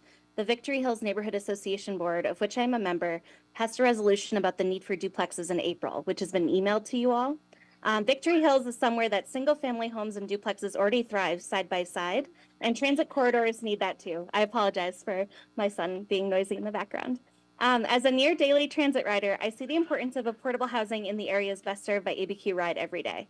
This change allows incremental density increases of affordable units, laser focused on where we need it the most and where residents are best served by existing infrastructure.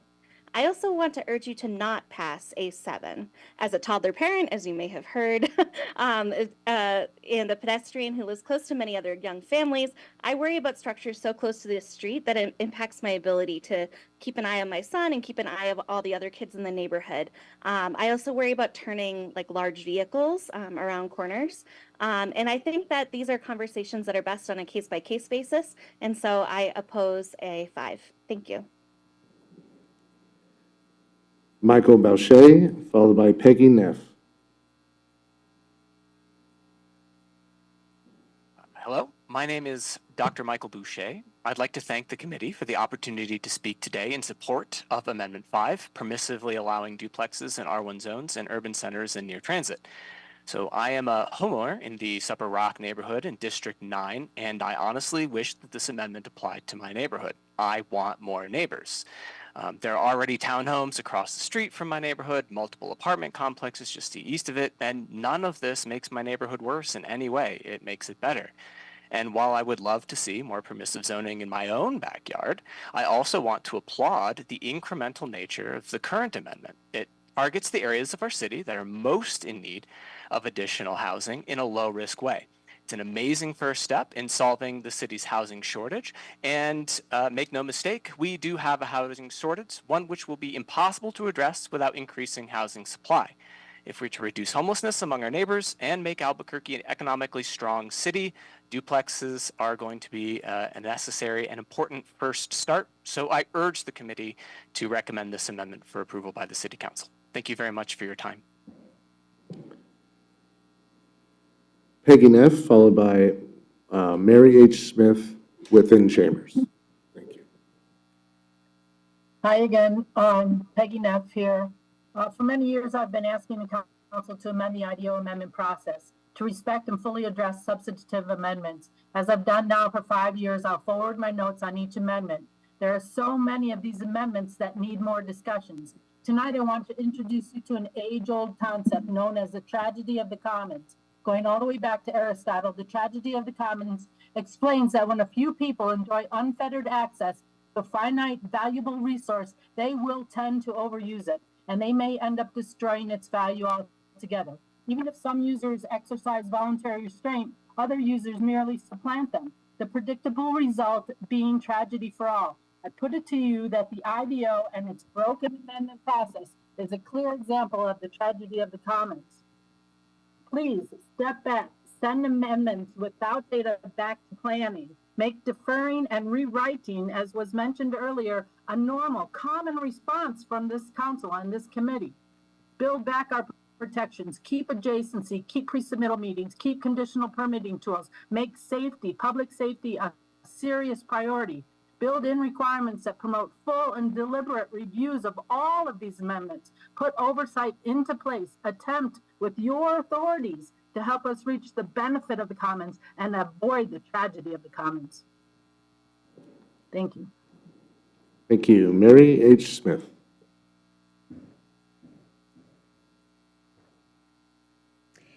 Abraham Lincoln committed to a government of the people, by the people, for the people. To that end, and believing that the people should propose legislation, not just the administration or lobbyists, I speak in opposition to Amendment O-24-13 that increases the maximum height for walls. I live in a historic district where front yard walls are uncommon. Walking is enjoyable because I can admire people's yards and landscaping and their home's architecture, and can chat and visit with the people that I see. a 5-foot-high wall with the top 2 feet being view fencing that reminds me of prison walls is unattractive, off-putting, and inconsistent with the historical integrity of many neighborhoods. Last week, my next-door neighbor went out of town and asked me to keep an eye on his house.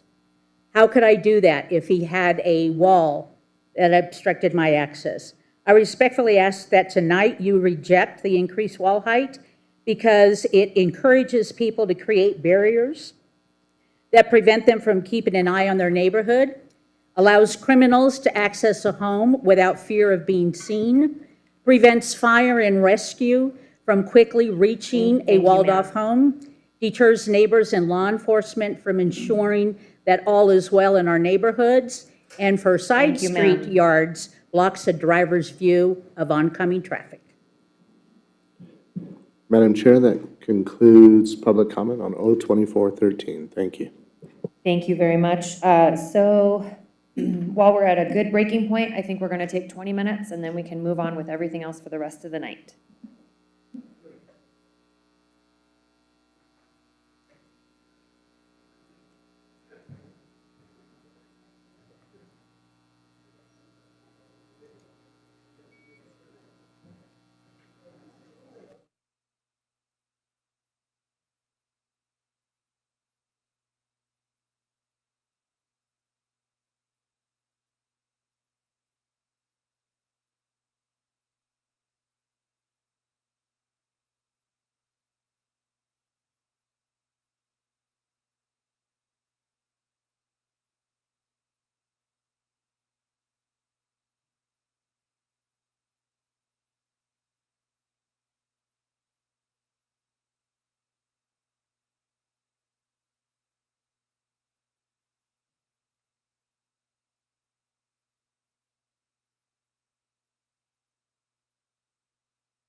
All right, everyone, welcome back.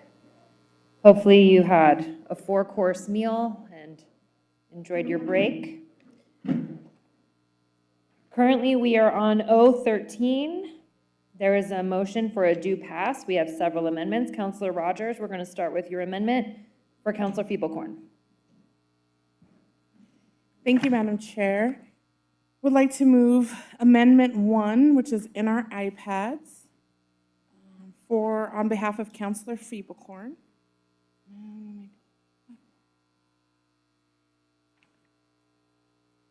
All right, and this is for animal welfare. Amendment proposes to add Animal Welfare Department as a commenting department for development applications that involve specifically any animal keeping on site. And I will stand for any questions or comments.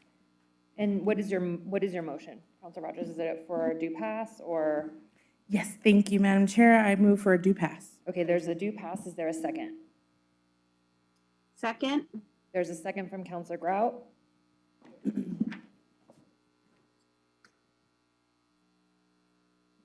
Councilors, any comments or questions about that?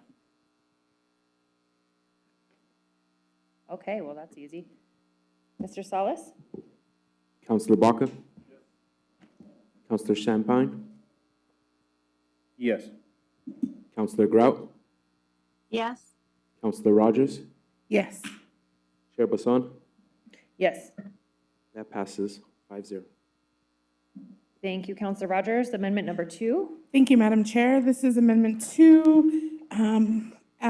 Amendment proposes to remove the buffering requirements applicable for the areas of change consistency in D2-UC-MS-PT areas. The buffering and landscaping in Section 5-6E1 through 4 should apply in DT-UC-MS-PT areas. I will move for a due pass. There is a motion and a second from Councilor Baca on amendment number 2. Councilors, any questions or comments? Councilor Grout? Yes, thank you. Could someone explain this one a little bit to me? Just to make sure I understand. Mr. Cox is here and he can go ahead and elaborate. Chair and committee, basically areas of change and consistency are a layer found within or designated via our comprehensive plan. And they are really tied to 2 specific policies. Area of change are areas where we want to promote growth and find that changing the zoning designation can be applicable with the right zoning proposal. Area of consistency is just that we want to keep it the same. And this is also a way that we can hopefully protect the character of our neighborhoods. As you will find, area of change is generally along corridors, centers, and brings in metropolitan redevelopment areas as well, and specific goals found within those plans. Area of change and consistency, when adjacent, this buffer is hoped to alleviate some of the stress that a large development next to possibly an area of consistency can put on a property. And so the change, though, is that if an area of change and consistency are adjacent to each other, but an alleyway is in between them, then essentially the alleyway is already a buffer. And so this change would eliminate the extra 15-foot buffer if an alleyway is already breaking those areas up, just to essentially not double up on a buffer where an alleyway already could achieve that. Councilor Grout? Thank you. That's all. I just wanted to make sure it's what I understood it to be. Thank you. Councilors, any other questions or comments? Mr. Salas? Councilor Baca? Councilor Champagne? Yes. Councilor Grout? Yes. Councilor Rogers? Yes. Chair Bassan? Yes. Passes 5-0.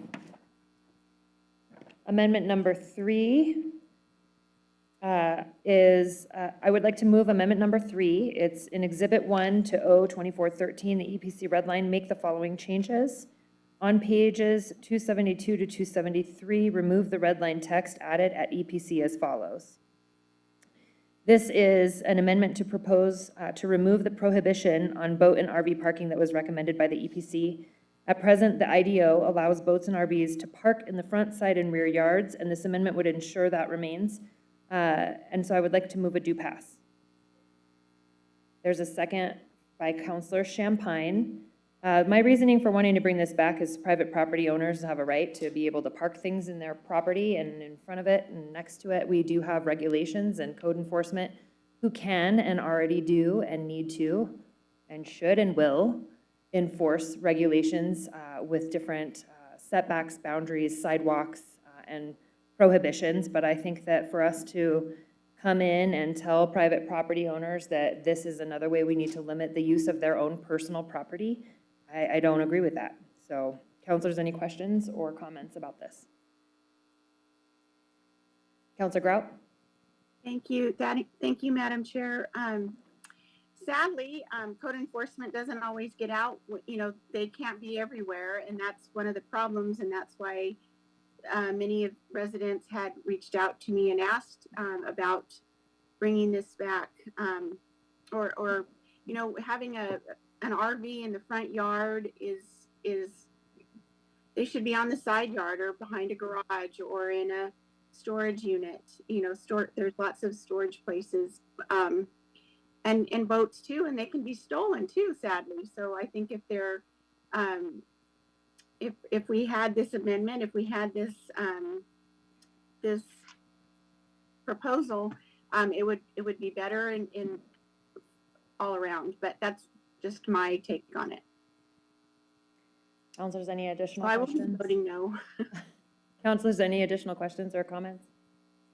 I do want to add one more thing too. If my rebuttal to that is that if code enforcement is struggling now and can't be everywhere at once, what's to say that code enforcement or who's going to enforce if we now create further regulation on these private property owners, and we could prevent theft or we could force them into paying for outside storage. And I think that that's just something that is a little bit beyond what I'm comfortable doing. So I would urge your support. Mr. Salas. Councilor Baca? Yes. Councilor Champagne? Yes. Councilor Grout? No. Councilor Rogers? Yes. Chair Passan? Yes. Passes 4-1. We're moving on to amendment number 4. Councilor Baca. Madam Chair, Amendment 4, Exhibit 1 to 024-13. This amendment proposes to revise the maximum project size for a cottage development to 3 acres, limit the number of cottage developments that can be adjacent to each other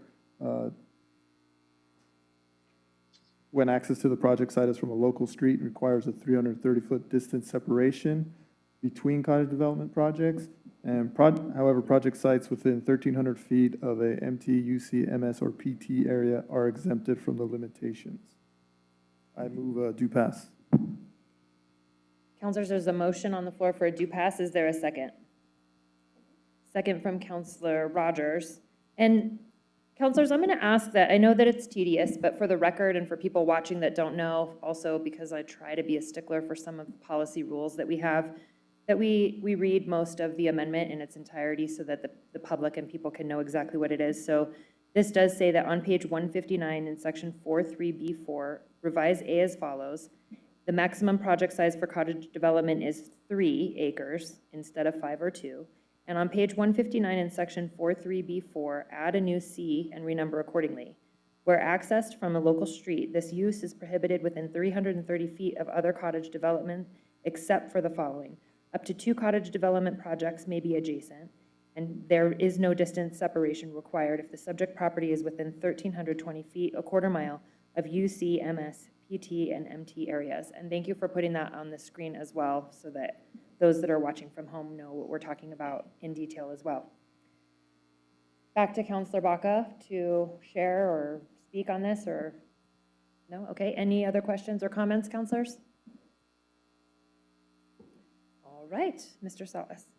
Councilor Baca? Councilor Champagne? No. Councilor Grout? Yes. Councilor Rogers? Yes. And Chair Passan? Yes. Passes 4-1. Amendment number 5 is Counselor Rogers.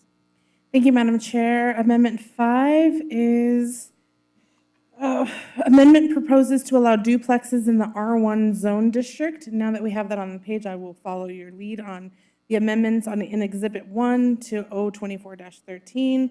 The EPC red line make the following changes. On page 162, revise 4-3B5B as follows. And we're striking in red and adding R1A on 2 lots where the building straddles a common lot line and each dwelling unit is on a separate lot. Next amendment on page 162, adding new use-specific standards in appropriate numerical order as follows. And then third, on page 213, section 4-346, add a use-specific standard to dwelling unit accessory as follows. And last, throughout the IDO, where it appears replacing dwelling to family detached duplex with dwelling duplex. And I move for a do pass. Counselors, there's a motion for a do pass on amendment number 5 and a second from Counselor Baca. Counselor Rogers, do you want to elaborate on any of this? Sure. So Counselor Feeblecorn and I took a lot of feedback from the conversations from last year around this and really tried to incorporate those into this legislation if a property is vacant, a duplex is conditional use, so not all the way permissible, still allows the community to weigh in. And it makes duplexes and ADUs on the same site prohibited. So we heard that from a lot of folks. They didn't want to tear down an existing dwelling to just put up 2 ADUs. So we planned for that in here. And also the amendment requires street-facing window and door. We heard a lot about that last year as well. And so we worked really hard to take those concerns into consideration for this year. Thank you. Counselors, any questions or comments regarding amendment number 5? Counselor Baca? Madam Chair, thank you. We heard a lot of comments on this, both for and against. So I'm listening to all of it. I am a big believer that we are in the middle of a housing crisis, and we should do all that we can with that. Similar to your comments on Amendment 3, that a person should be able to do what they want with their private property, I do believe we should pass this. Thank you. Counselors, any other questions or comments? I will add that, and I do realize that this is contrary when you say it that way, but, you know, private property owners should be able to do what they want on their property. However, we do have zoning codes for a reason, and there is that parameter with this. So I'm not opposed to duplexes. I think they're great. I think that they're very beneficial and they help a lot of families.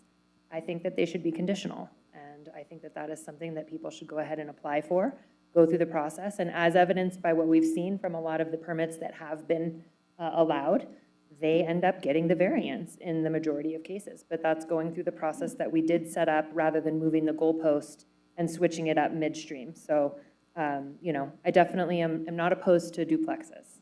Sure.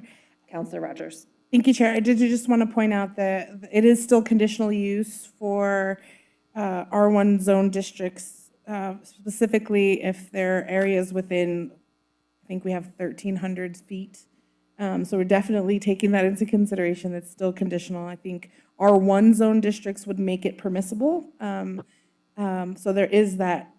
We did plan for that, or maybe, am I getting I that see right? Mr. Cox Okay. wanting to chime in as well, I think. Thank you. too, when you're ready, Counselor Rogers. Chair Basang, Commissioner, or Committee. They would be conditional within R1 districts if it is a new construction. They would be permissive if they are being, a unit is being added on to an existing structure. And the purpose behind that was from public comment we heard last year, there was a lot of concern about demoing existing historical structures to build duplexes, and this tackles that concern, hopefully. Anything else, counselors? Anything further or to close? No, thanks. I urge your support. Mr. Salas. Counselor Baca? Yes. Counselor Champagne? No. Counselor Grout? No. Counselor Rogers? Yes. Chair Bassan? No. Fails 3-2. We will move on to amendment number 6, Counselor Baca. Madam Chair, amendment number 6, Exhibit 1 to OT 24-13, EPC red line of the IDO annual update. On page 154 of the IDO EPC red line annual update, telecommunications towers and utility subcategory, add a new right-of-way for energy storage systems with permissive in all zone districts except for NRSU and RPO zone districts where it shall be listed as permissive. Number 2, on page 199 of the IDO EPC red line, the annual update, revise the text as follows, and this is under section 4.3E8 electric utility. Would you like me to read all of that? I think that now that we have it up as well for people to see, I think that that's beneficial. So I think that if you want to at least describe the changes that you're making, that would be great so that people can see what is being proposed as well, not necessarily reading it exactly. Right. Thank you, Madam Chair. This would allow for battery storage in our utility systems in residential areas and throughout the city, while also providing, making sure that they're secure from gosh, why am I drawing a blank on the word? Secure facilities from the public, and B, also making sure that they fit within the residential areas themselves, that they don't stick out, that they look like they belong there. Energy is a big issue for us here in this downtown. There's a blackout because of the systems, and this is just a big step towards that. PNM has spoken out in favor of this, and so I urge support. And Mr. Cox, will you also elaborate? I know that Counselor Grout had added some information on. Counselor Grout, would you like to elaborate on that, or would you like Mr. Cox to? Mr. Cox can do it, and then I do have some questions. Okay, Mr. Cox?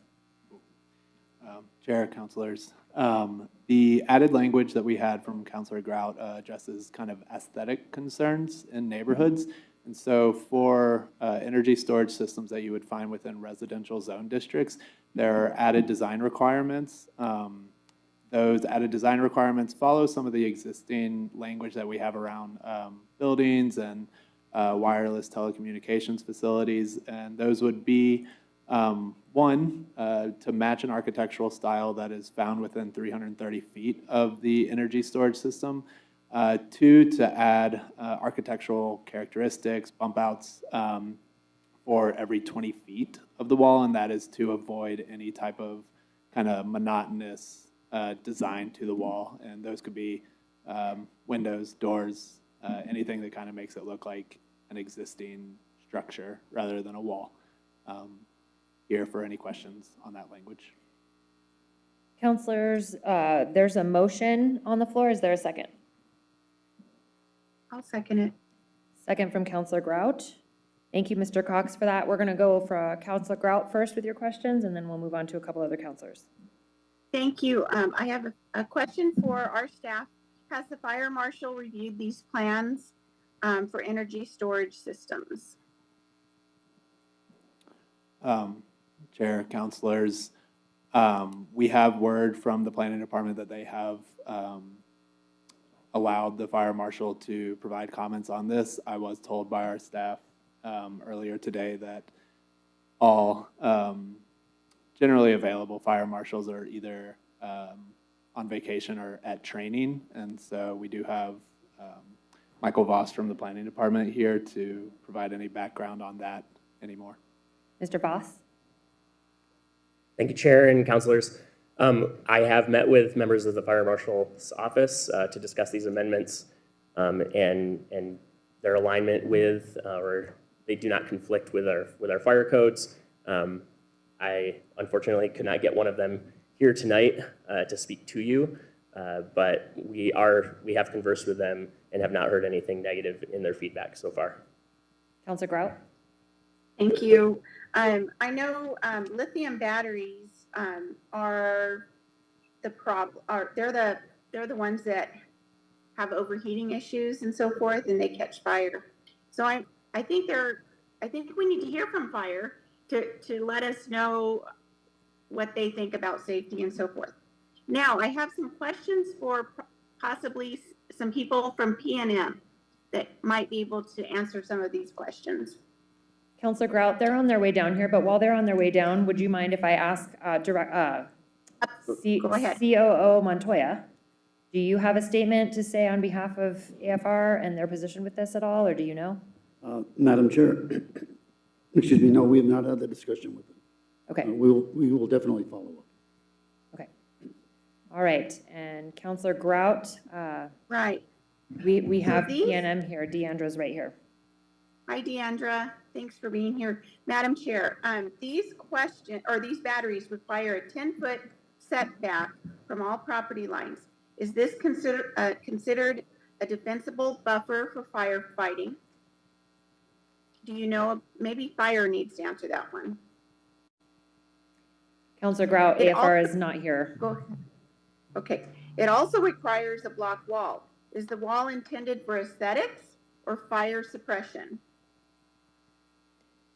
Counselor Grout, it looks like Deandra is looking at me like fire probably should answer that, but Deandra, do you want to, Ms. Lopez? Yeah, Madam Chair, Counselor Grout, I can't speak to the fire on that. I will speak to that PNM does have walls for around our infrastructure for safety and security reasons. Safety of what? Safety that does include fire. As far as other safety, it's and security, they go hand in hand with this, is to prevent, unhoused from going into, to try to seek shelter, just to protect our infrastructure from any other security issues that could arise. Okay. How far can DC power travel? So, Madam Chair, Councilor Grout, the short answer is that it depends. Energy distribution is not one size fits all. We kind of have to go by it on a situational basis. If you have a specific, example, we're happy to talk and look at that with you.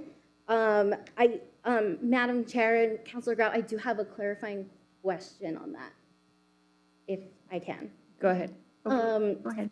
So, is this, with these batteries, are you asking this for the purpose of, under the assumption that with a battery that the energy would change directly from the battery to your home?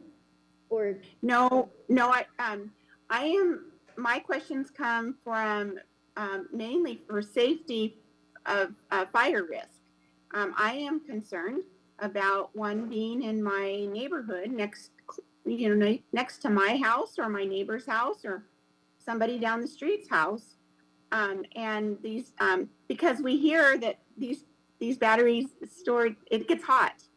And so is it quite ready for prime time? That is kind of my question.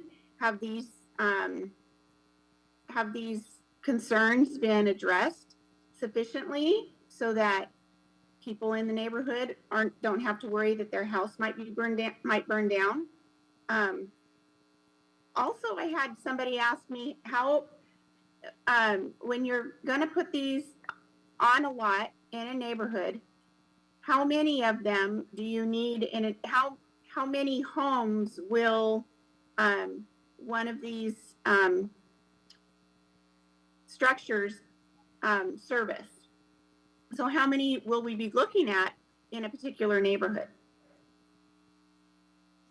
Madam Chair Bassan, Councilor Grout, complex, but to go back to the DC, thank you for the clarification on your reasoning behind the question.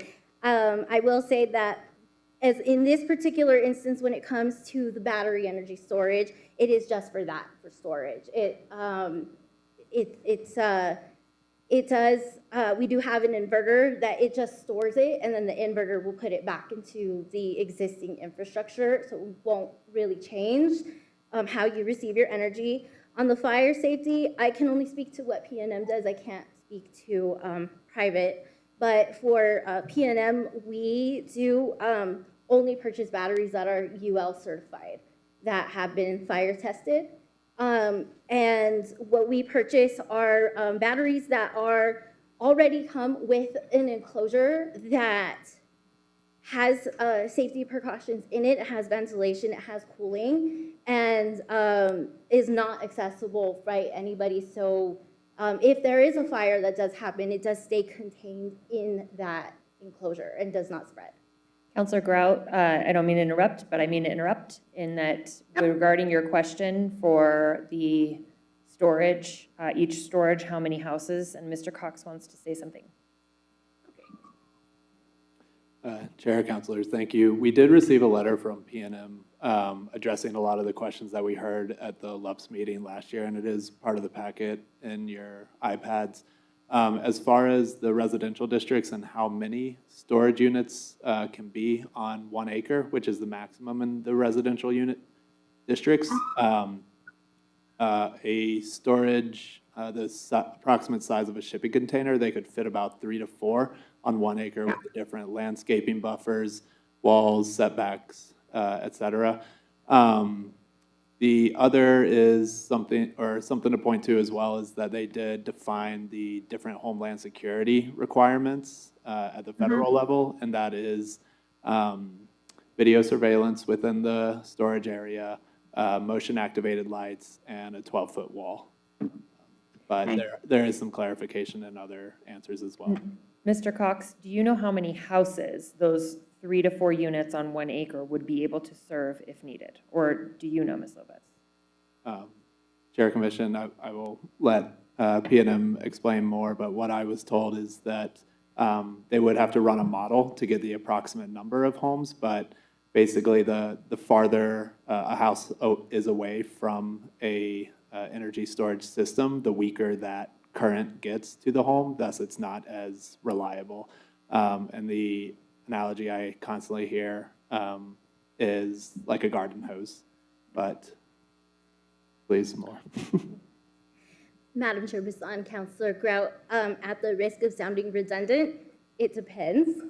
So I would say that it is situational basis. There are variables that go into it. It depends on the demands.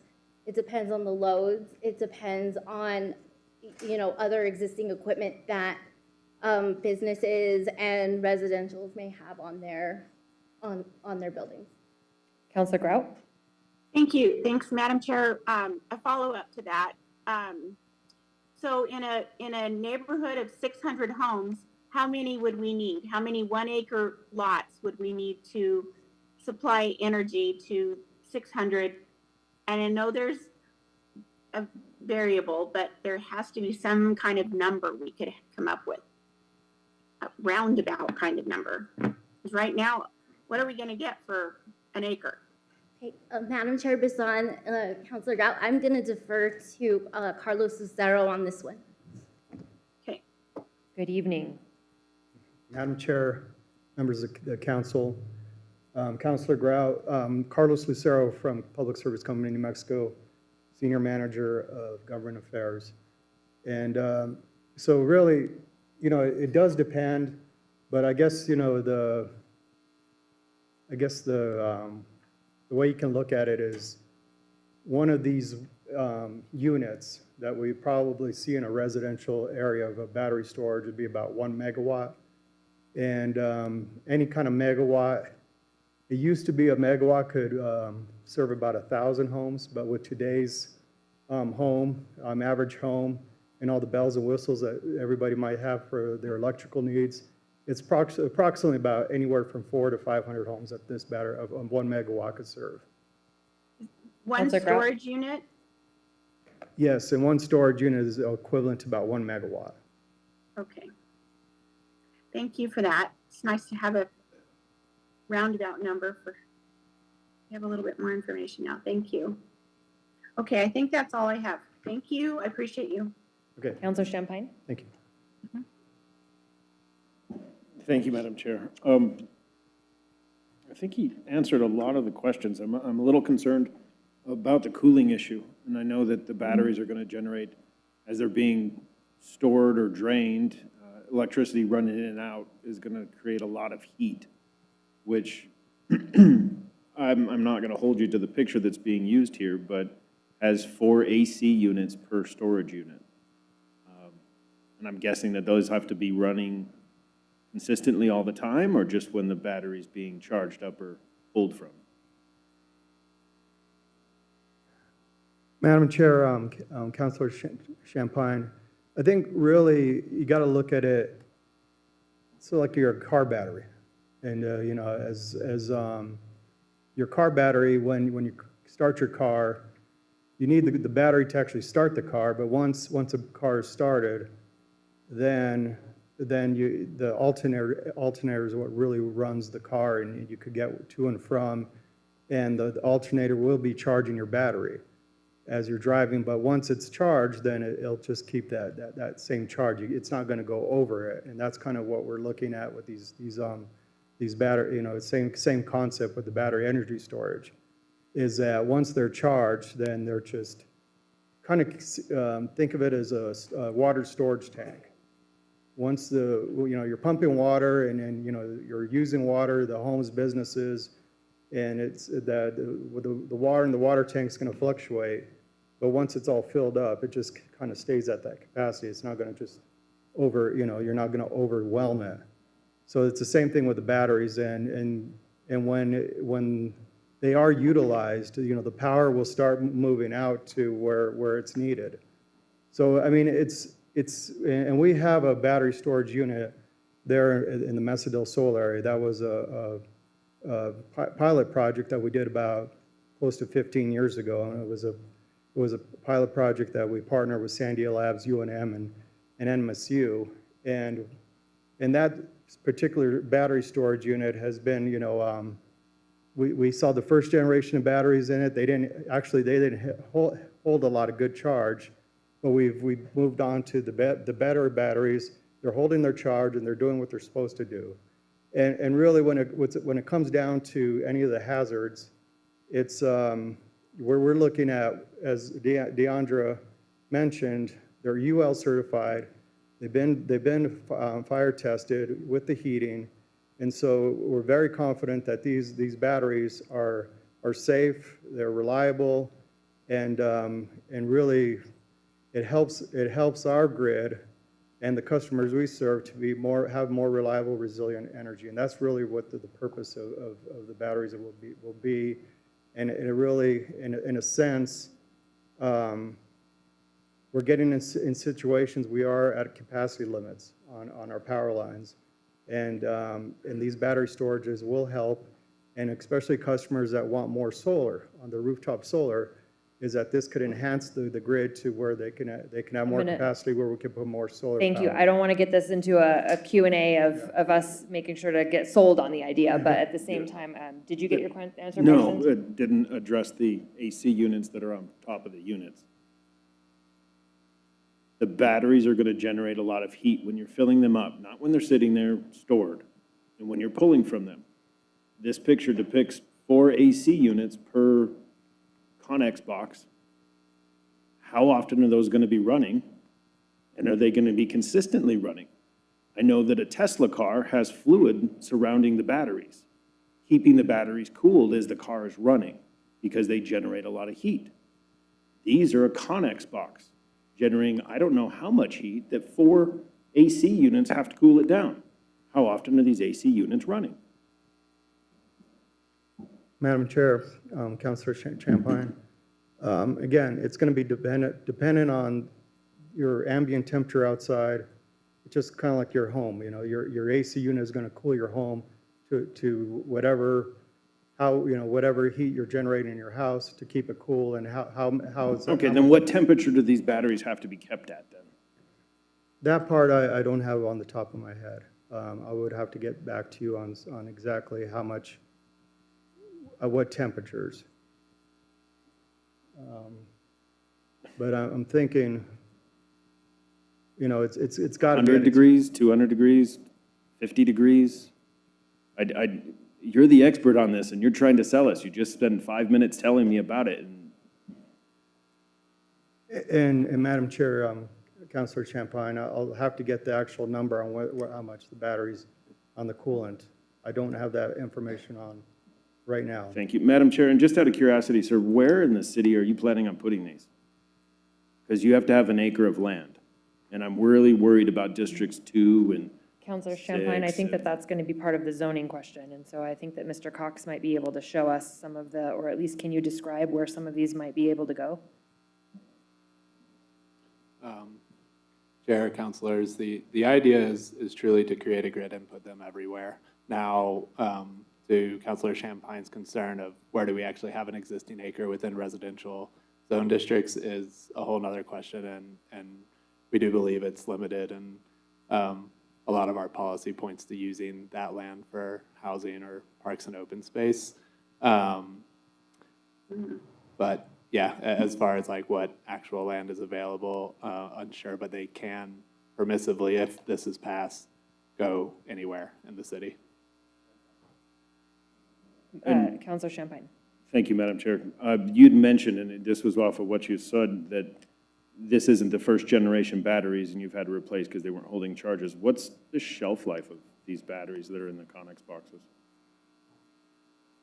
Madam Chair, Councilor Champagne, it really is based on the technology, and, you know, it's kind of like today's solar panels. It's like the first generation where the lifespan could be up to 20 years. The newer models could be up to 25. You know, that's what we're seeing actually with the batteries as well.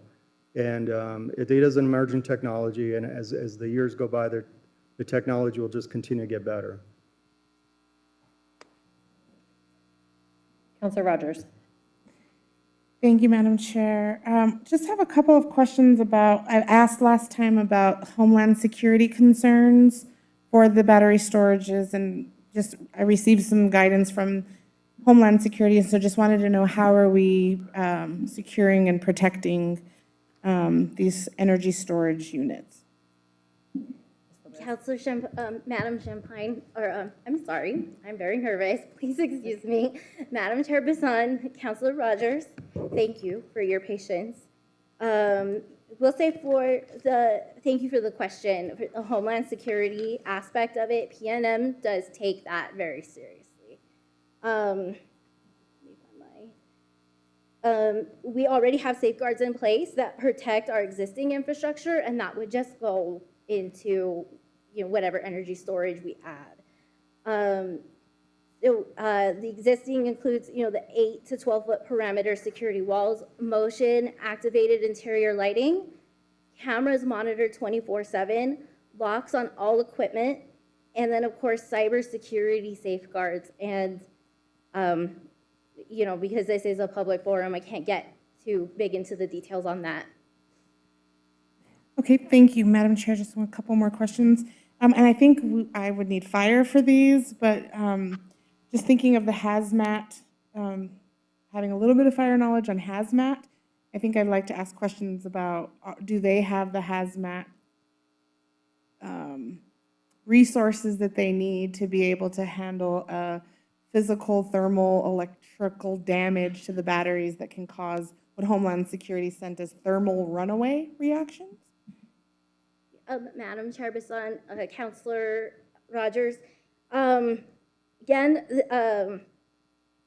we would have to get more information on that. We do have safety procedures in place that we do work with our local hazmat teams and our fire teams, but for more specifics, I would have to get back to you. That would be great. My grandfather actually wrote the New Mexico Manual for hazmat, so this is something I have little knowledge on, and I would definitely think we need to talk to fire about specifically hazmat. What I was reading in the manual is that lingering energy can potentially reignite hours, days, or even weeks after the initial fire was put out. And so hazmat is going to be a very big concern for me to know we have that in place to be able to, if this happens, make sure we can remedy that for the community. Thank you. I have a couple things to add too, but I'm going to go to Councilor Baca first. Thank you, Madam Chair. Just one question since we have PNM up here. Is there any evidence that these are any more dangerous than existing transfer stations in our residential neighborhoods? Madam Chair Bassan, Councilor Baca, No, there's no evidence that it's any more dangerous or, different than what's existing.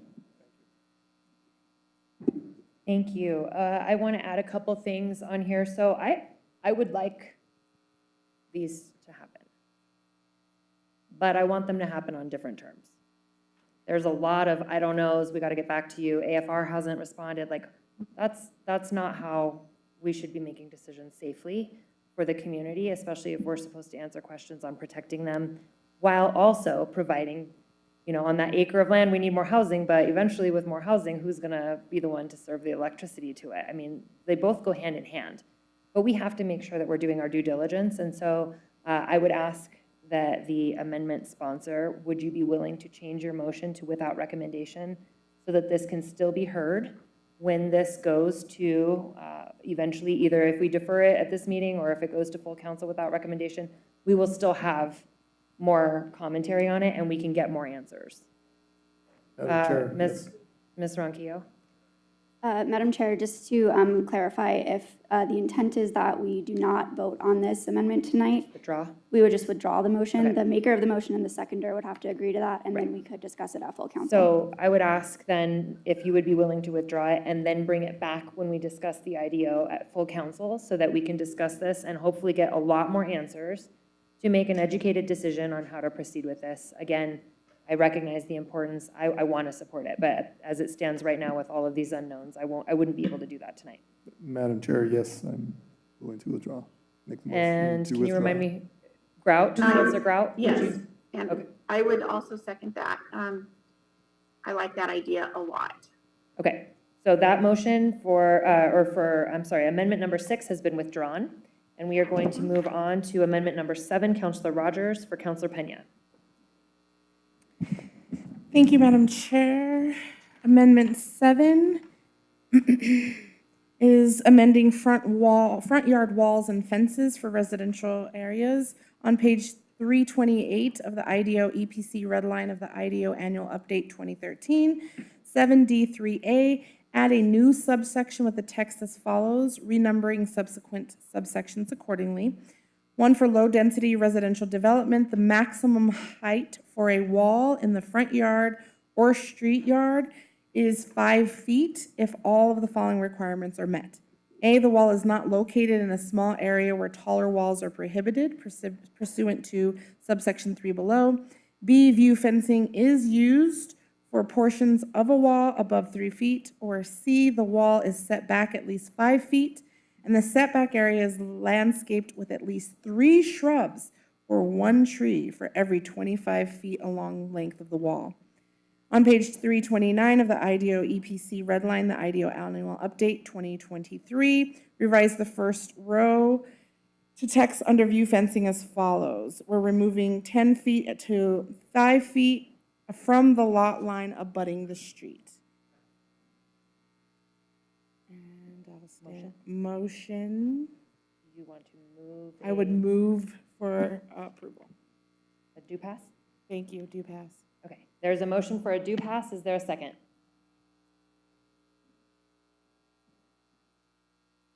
All right, I'm going to second it for the sake of discussion. Because I really get my feelings hurt when somebody doesn't second my bills. So that's just me being honest. So please note that. Okay, so Counselor, if you would like to. Thank you. I am not in support. I'm just moving it for Councilor Pena.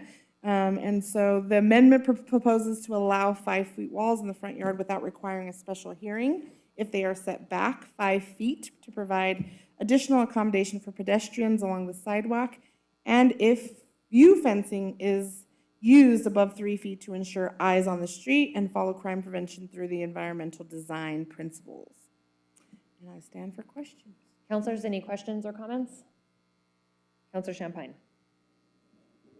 Thank you, Madam Chair. And I don't know if you can answer this, but according to the statistics we're looking at is we're trying to make an amendment for go from 3 to 5 based on demand.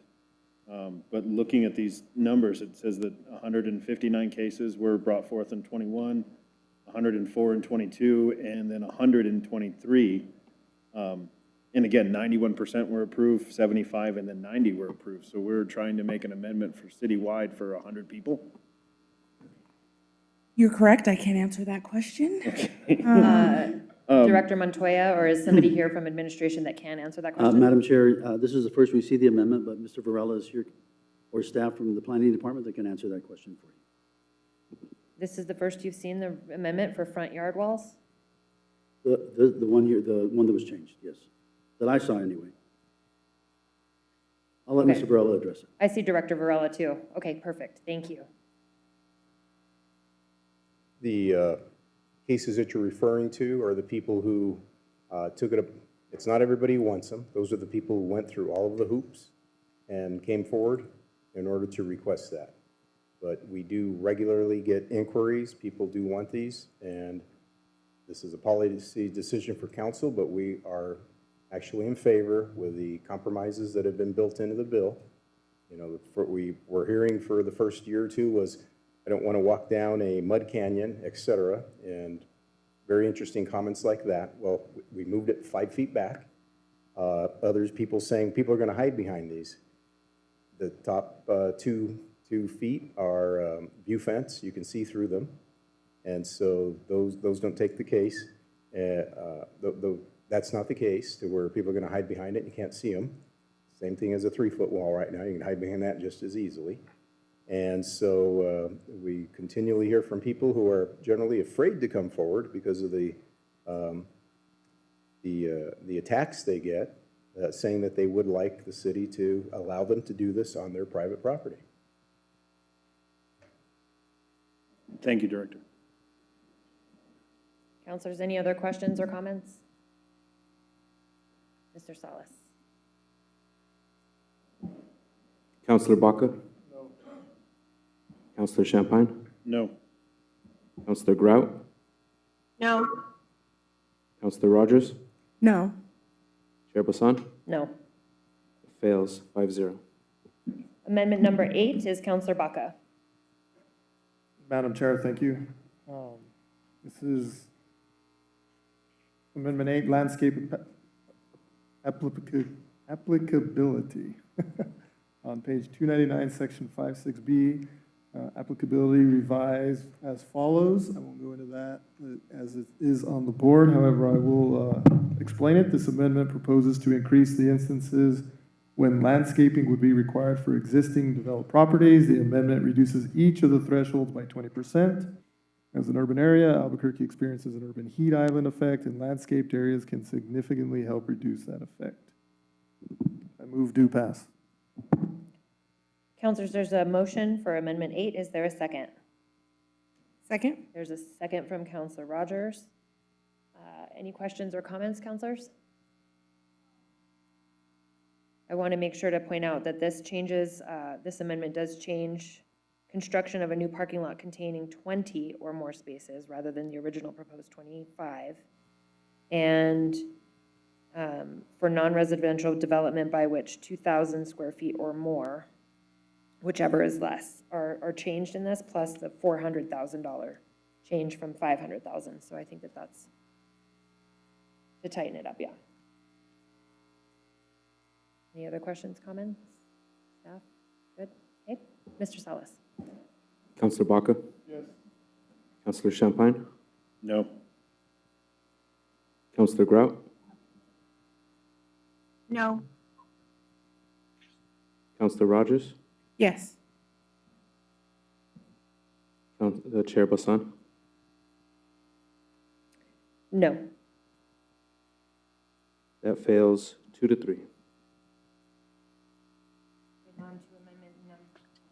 Moving on to amendment number 9, Counselor Rogers. Thank you, Madam Chair. This is Amendment 9, overnight shelters. Well, in Exhibit 1 to O-24-13, the EPC red line making the following changes. On page 152 in Table 4-2-1, allowable uses revise the row for overnight shelters to make the use permissible in all zone districts. We're currently allowed as conditional for all of these zone areas. On page 166, revise the text as follows. We're redlining item B. and replacing it with overnight shelters providing 50 or more beds are prohibited. C, this use requires a conditional use approval pursuant to all the following areas. So we're making more than 10 beds in MXM and NR-C zone districts, locations within 330 feet of residential zone districts or any residential use in mixed-use zone areas. Explanation for this is basically we're saying 10 or less are small and permissive in MXM, MXH, NRC, NRBP, NRLM, NRGM. Then we would say medium are permissible for 11 to 49 beds in these zone districts, but conditional in MXM and NRC. And then in all zones, we are prohibiting 50 or more large shelters. And that the change to large shelters would not mean any of the existing organizations that are operating, including the city of Albuquerque, would have to stop operating those. It would just see moving forward, we cannot have more than 50 in one particular area.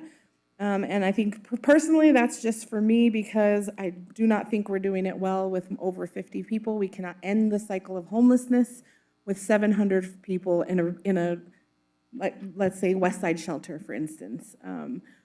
We're just not doing it well. And I don't think we can do that well. And all the research and data shows that we can't. So I urge a do pass. Is that your motion? Thank you, Madam Chair. Yes, I motion for a do pass. There's a motion and a second, or there's a motion. Is there a second? There's a second from Counselor Baca. Counselors, any questions? Counselor Grout? Thank you, Madam Chair. So I understand the intent, but I think that limiting overnight shelters to 50 is not smart. Albuquerque, let's see, Heading Home has a really good model over on in the Northeast Heights, and they house anywhere between 50 and 75 men a night. And then they also have room for respite too. And they are doing it right, they're doing it well. Those men are well cared for. Their business model works. And if they had the need, we all know there is a need. If they needed to grow, I would not want them to not be able to do that on their same site because they are doing it well. So to prohibit more than 50, I don't think smart, especially when we have 2,000 people on the streets. We'd have a whole lot of little shelters all over town, and I don't know that that's feasible either. So I'm going to have to vote against this. Counselor Rogers? Thank you. I would just like to point out that Heading Home is also the operator of the West Side Shelter, and we're not doing it well, period. Right. I think the other thing is that, again, the research shows, and I think Heading Home has even said 50 to 75 is max to do it well. So I would be amenable to changing it to 75, but I don't think we need to have the open free-for-all that we have of 700 people at the West Side Shelter. And so I would be willing to amend that up to 75, but I do not think we should be doing it. There's just no model, including Heading Home, that does it well over 75 people. I don't think that. I think that if Heading Home was allowed to do it, run the West Side Shelter the way that they wanted to, it would be a whole lot, it would be a different case. That's what I've been told, and I do believe that's a big shelter, yes. But I don't think, I think that putting a cap on it is not, this is too low of a cap, and even 75 is too low of a cap. Counselor Rogers? In my opinion. Sure, thank you for that, I appreciate that. What would be a reasonable cap for you? Counselor Grout? Thank you, Madam Chair. I would say 200. I know that there are shelters around town that are doing a good job, and they have more than 200 people. Thank you, Madam Chair. Can you tell me who those are? Joy Junction for one. Counselors, I'm going to remind you to please address the chair. I'm sorry, Madam Chair, sorry. Okay. Any other additional questions or comments, counselors? Counselor Rogers? Thank you. Counselor Grout, would you be amenable to 100 at the max? I don't know. I honestly don't. I'm gonna have to vote against it just because we have such a huge problem in our city. And then just the cost of building a facility for homeless, you know, to run a shelter, to run any kind of a facility is expensive. And so limiting the number, I think, is not wise at this time. And that's my opinion. Okay, counselors, though, and this is me going back to rules, please make sure to ask questions through the chair, not directly to each other. It's not necessarily a conversation like that. But Counselor Rogers, one more time, and then we're going to go to Counselor Baca. Sure. So then I would like to do an amendment to amend it to 200 if that's the number that Counselor Grout feels comfortable with. Okay, so there's an amendment on the floor, and then you need to, she did make a motion. And then Counselor Baca had seconded it originally. And now you're going to, this is your own bill, so you can just direct staff to change 50 beds to 100 beds, as long as Counselor Baca is also okay with that. Yes. As a second, not necessarily, but Yes. Counselor Rogers, is that what you would like to do? That is what I'd like to do. I think the point of this is for us to actually make a dent in homelessness and actually end homelessness for people. The research shows 50, 100 max, but I'd be willing to make sure we just have to have a cap. So I'm willing So, to negotiate with that cap. Counselor Rogers, just to be clear, it's going to, in the part on number 2, part B, it should read overnight shelters providing 100 or more beds are prohibited. Is that correct? That is correct. Okay, Counselor Baca, you're okay with that change? Yes, as a Madam Chair. second still? Yes, Madam Okay. Chair. And so Counselor Baca. Thank you, Madam Chair. You know, I myself went back and forth on this. Today I was at 2 different shelters. I've been trying to visit all of them within our city. The idea of tying our hands in any way makes me a little apprehensive, especially as a lot of these questions are at the U.S. Supreme Court right now.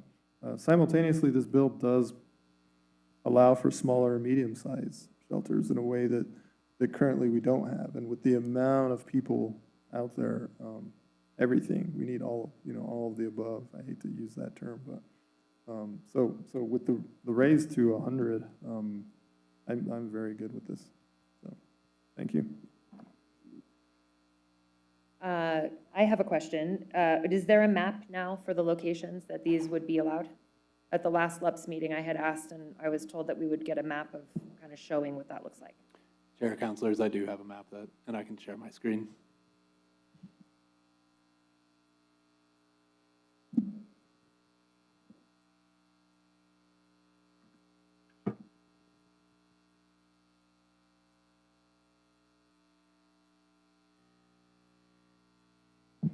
Chair, counselors, what you're looking at is all the zone districts where the small to medium shelters would be permissive if this amendment passes.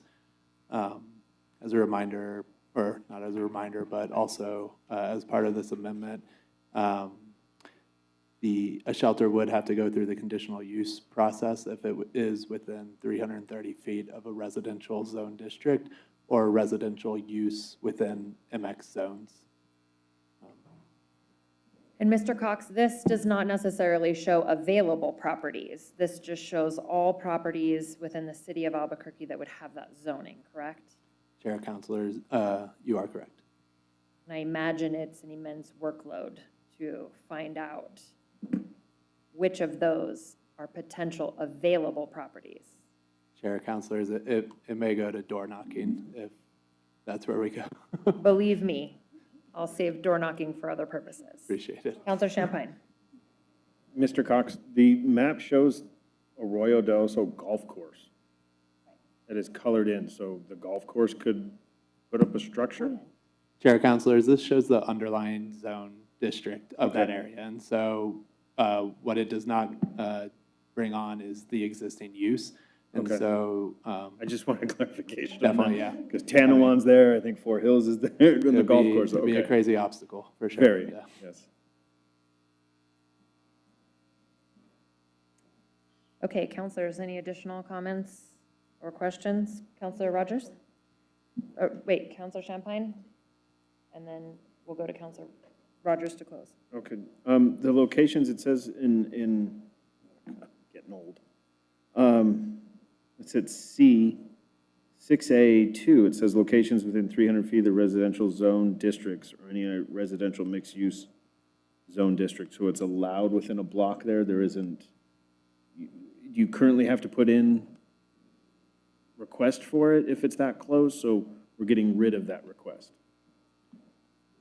Chair, councilors, it would be conditional, and to clarify, what my colleague is concerned about is that a lot of this property would be conditional because it is adjacent to residential zone districts.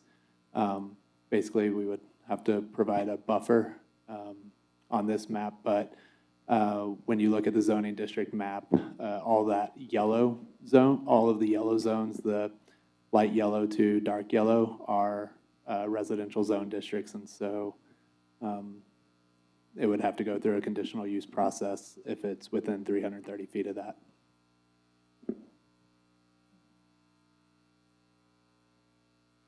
Counselor Rogers, you know, I'm not looking to move all of these amendments not in this bill to full council.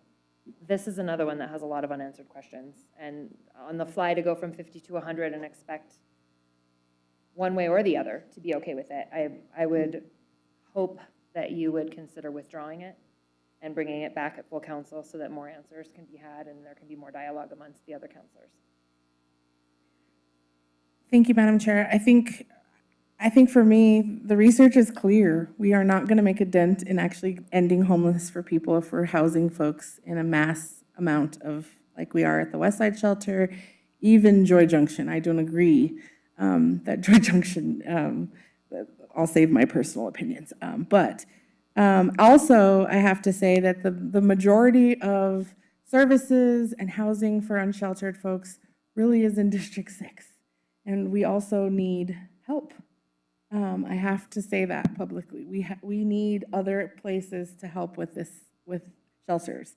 And I think that more neighborhoods would welcome them if they're not so large and not, I mean, we heard that for Gateway, we heard that recently for a lot of the things we want to do around homelessness. So as far as, are you saying withdrawing just the part that we're sticking on for the 50+ beds or withdrawing the whole amendment?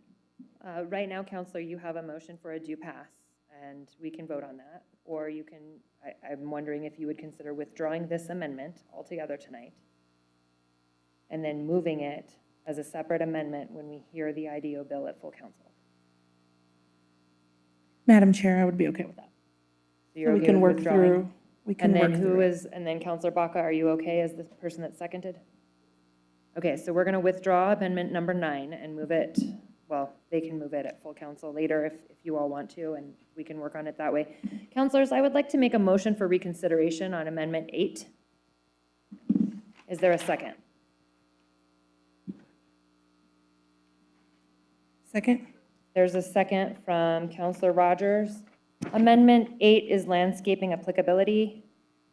I think that this is a good middle ground, and I want to vote in favor of it. So we need to vote first on the motion for reconsideration. Madam Chair, Well, first we have to make a motion, there's a motion on the floor and a second for a motion to reconsider. I was on the prevailing side of the original decision, so I am allowed as one of the prevailing voters to be able to make a motion for reconsideration. So now we need to vote on whether or not to reconsider that or not, and it needs a majority vote. If it passes, we will reconsider the bill. If it fails, then we will continue on with it failing as originally occurred. Mr. Salas. Councilor Baca? Yes. Councilor Champagne? No. Counselor Grout, No. Counselor Rogers, Yes? Chair Bassan. Yes. The vote is 3-2. So the motion to reconsider passes. I would like to make a motion for Amendment 10. It'll still be 8? Okay, so it'll still be 8. So I make a motion for Amendment 8, which is the landscaping applicability, which we discussed. And again, I think that this is something that, it says construction of new building containing multifamily mixed use or non-residential development or any accessory parking structure, construction of new parking lot containing 20 or more spaces, or expansion of an existing parking lot by 20 spaces or more, expansion of the gross floor area of an existing building containing multifamily mixed use or non-residential development by 2,000 square feet or more, or 20% or more, whichever is less, and then renovation or redevelopment of an existing building containing multifamily mixed use or non-residential development for including but not limited to reconstruction after fire, flood, or other damage where the value of the renovation or redevelopment indicated by building permits is $400,000 or more. I would like to move it to pass. Is there a second? There's a second from Counselor Baca. Counselor Grout. I don't have anything to say. Okay, I wasn't sure if it was on the original part or not. Mr. Salas? Counselor Baca. Oh, sorry, I'm sorry. Counselor Baca? Yeah, I'm sorry. Yes, I did have a comment or I statement. apologize. Go ahead. You know, this amendment does not apply to single-family homes. This is simply apartment complexes, commercial developments, and so forth. Tightens it up just a tiny bit to require some landscaping. Obviously, there's some aesthetic value to that, if that's what you like, which I think most people do. But there's also some practical implications here. You know, for those of us who were campaigning last summer, through June through August, we were well over 100 degrees every single day in this city, minus, you know, the foothills where it's a little bit cooler. That's not going to change. That's going to continue to happen from here on out. And adding, short of planting a gajillion trees, this is one way to help mitigate those effects, which helps with, you know, you won't need as many battery stations if we're saving electricity because your AC is not going. So with that said, I do urge do pass. I almost think we've come full circle. Any other questions or comments? Mr. Salas? Counselor Baca. Counselor Champagne. No. Counselor Grout. No. Counselor Rogers. Yes. Chair Bassan. Yes. Vote was 3-2. So that amendment now passes. Counselors, we're going to move on to amendment number 10. And this is Counselor, oh, it's me. Sorry, got a little thrown off by that one. So I would like to make a motion for a due pass of amendment number 10. This is by request for Counselor Lewis. Please do not read into it. As the chair of a committee, typically we will move bills for other counselors, and I want to make sure that that's very clear. So this one is the one that is going to the pre-application facilitated meetings. It indicates that a facilitated meeting is eligible for an application type that is in table 661. It goes into further details. It is on the screen, and it says the planning director may require a post-submittal facilitated meeting for any of the following reasons. And the decision-making body may require a post-submittal facilitated meeting for any of the following reasons. I'm clearly skipping over some of this. But the explanation for this is the amendment replaces the pre-submittal neighborhood meeting with the post-submittal facilitated meeting and gives the responsibility to require a meeting to the decision-maker of each application and to define the scope of negotiations. I would like to make a motion for due pass. There's a second from Counselor Baca. I see Ms. Schultz here. If you want to go ahead, and unless Mr. Cox, I should go to you first, sorry. Thank you, Madam Chair. Oh, go to me No, first or Mr. I'm going to go to Cox? Mr. Cox first. Sure. Mr. Cox, thank you. Anyway, sorry. Chair, councilors, I was just going to say that the admin had a request to go into more detail about some concerns they heard from the public. Okay, so Ms. Schultz, if you want to elaborate. Madam Chair, we would just request that this amendment not be moved this evening so that we can look a little deeper at it and bring you something better at full council. Okay, so I will make a motion to withdraw. Second. well, I guess I'm withdrawing. Counselor Baca says he's okay with it. Thank you. Okay. We've been productive, sort of.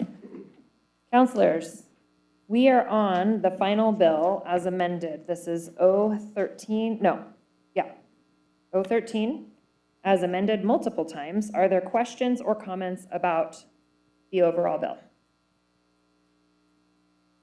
Counselors, I do want to change my motion to without recommendation so that we discuss this at full council. And I believe Counselor Champagne was the one who gave the second. Are you okay with that?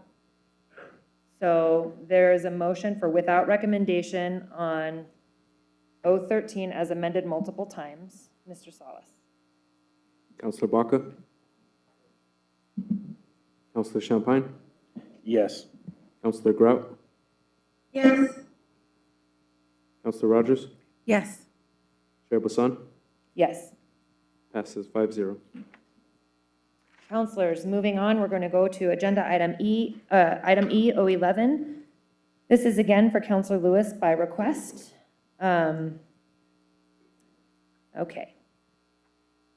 011 is adopting a small area text amendment to the integrated development ordinance for the Volcano Heights Urban Center to allow drive-throughs in mixed-use zone districts. This is a quasi-judicial request, which requires special procedures to allow the applicant, staff, and the public the opportunity to speak. This agenda item will proceed as follows. Council planning staff will have a presentation of 5 minutes. Testimony by public speakers will be 2 minutes each. Rebuttal by the applicant will be 5 minutes. Cross-examination by anyone who spoke during public comment can have 2 minutes each. Comments by the planning department, if any, are 5 minutes, and council planning staff closing comments, if any, are 5 minutes. Again, I want to say I am moving this for Counselor Lewis, not because I am in support or not of this bill. But this is how it gets through committee. So I want to make sure that city staff, members of the public, and the applicant have to be sworn in. And if you're willing to speak on this item as a staff member or member of the public, you need to please raise your right hand now. If you're on Zoom, we're going to have to figure that out. Do we have anybody on Zoom? Yeah. Okay, so we'll get to Zoom in a minute. But if you're in the room and you are planning on speaking, please raise your right hand. And do you affirm under penalty of perjury that your testimony today will be true? Okay. Thank you. Mr. Cox, will you please begin with your introduction? Chair, councilors, this is amendment to the Volcano Heights Urban Center. The Volcano Heights Urban Center is found in the northwest part of town, and urban centers are one of our many types of different centers within the comp plan, and the urban center is meant to create a walkable environment with many different amenities that are in close proximity to residential high-density development as well.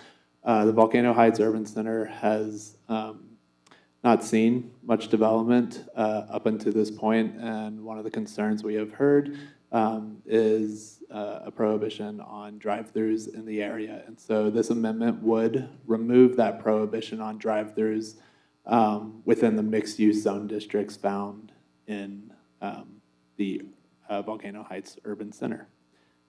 So the EPC did hear this item and recommended denial based on the policies that exist within the comprehensive plan.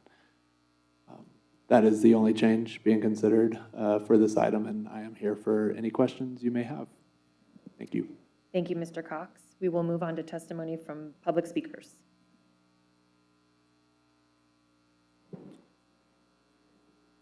Thank you, Madam Chair. Our first speaker in-house is Jane Beckley, followed by Michael Voorhees.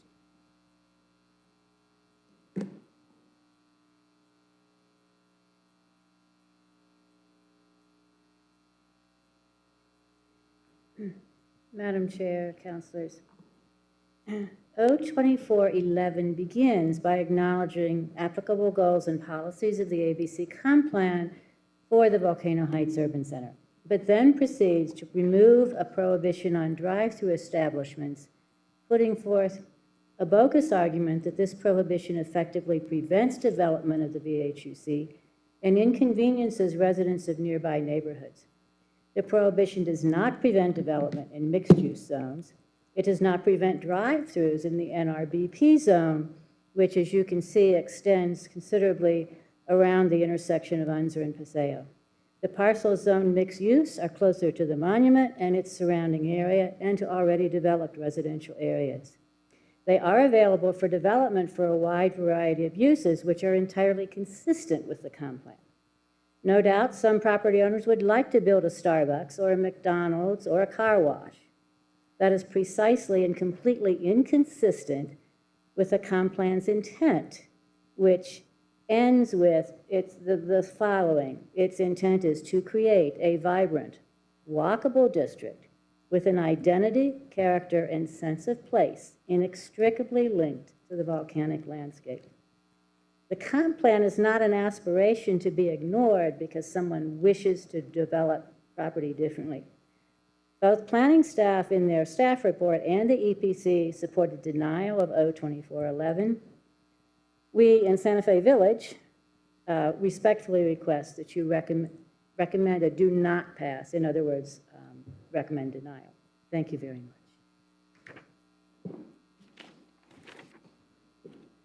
Michael Voorhees, followed by Elizabeth Haley.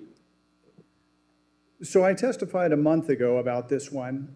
It's a bad amendment on its merits, but I also brought up the more important problem with this is the applicant, while it appears to be Dan Lewis by request, it's really Mark Edwards, a land developer and speculator. There's a process for members of the public and businesses to submit to the annual update process. And they pay a fee, they submit the application, and it goes through that process. That wasn't done here. Instead, those fees were waived. Dan Lewis sponsored the amendment, which was essentially a gift to Mark Edwards in violation of the state's anti-donation clause in the Constitution. He did this before on a VPO2 amendment for other property development advocates on a parcel that was already under legal review. He's repeating the same process here. He's causing city employees to expend their resources to continue to push this on behalf of an individual property owner who'd like to flip that property to a franchise. That's not the way to do this. You heard some of his associates testify last month saying, well, they really were concerned that they didn't have any drive-throughs within walking distance of their house. They actually said that. Drive-throughs within walking distance of their house. It's absurd. The zoning is designed to create a walkable area with community amenities, including restaurants and other things for the people up there. And this would totally decimate that. But the whole process of sponsoring this as a gift to that individual is unconstitutional, and it'll end up in court and it'll waste a lot more money. Please don't go down that same path. Thank you so much.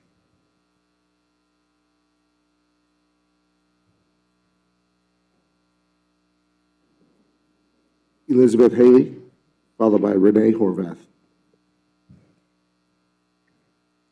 Thank you, Chair and members of the City Council for allowing us to speak to this. I actually live in the area, and this is actually located in a section that was incorporated into the city from Paradise Hills. As you're going up Paseo and you start rising up the escarpment, just at the top, adjacent to the petroglyphs and other major public open spaces, this particular parcel. One of the reasons that it has this restriction has to do with just the traffic as it's going and processing up Paseo, because Paseo is a limited access street. So technically, it just has issues. Beyond that, the reason that the overlay zones were placed there was to protect the national monument and to the experience within the national monument. The idea that there aren't drive-throughs just beyond that is not truthful. There are drive-throughs as you go farther west, all over the place, including just below Ventana Ranch, all the way around Universe. They're all over the place. And so just saying that this is a hardship because it's under the monument overlay is just an argument with no substance. Thank you for listening. Renee Horvath, followed by Evelyn Rivera on Zoom. Good evening again. My name is Renee Horvath, and yes, this is a very sensitive area. And I don't know if you've ever been up there, but this is really unique with a lot of geology, a lot of viewscape, juniper trees right next to the National Monument. It does deserve to be customized to be more a sensitive type development. What's so frustrating is that we keep chipping away protections. Last year is removing the view protection that we had in place to make it less. I know that Nancy Hendricks from the Park Service that for Petroglyph Park has been very concerned about all these removal of protections. And that we did have a facilitated meeting and nobody supported it. It went to EPC, they did not support it. The staff did not support it, and neither did the public. There are plenty of drive-throughs in the area, down below the escarpment, over there, as Elizabeth Haley said, in Ventana Ranch. And there's also zoning up there that does allow drive-throughs. It's just you don't allow it in mixed-use zones. And most of the mixed-use zones is adjacent to the monument. So this should not be approved. Thank you.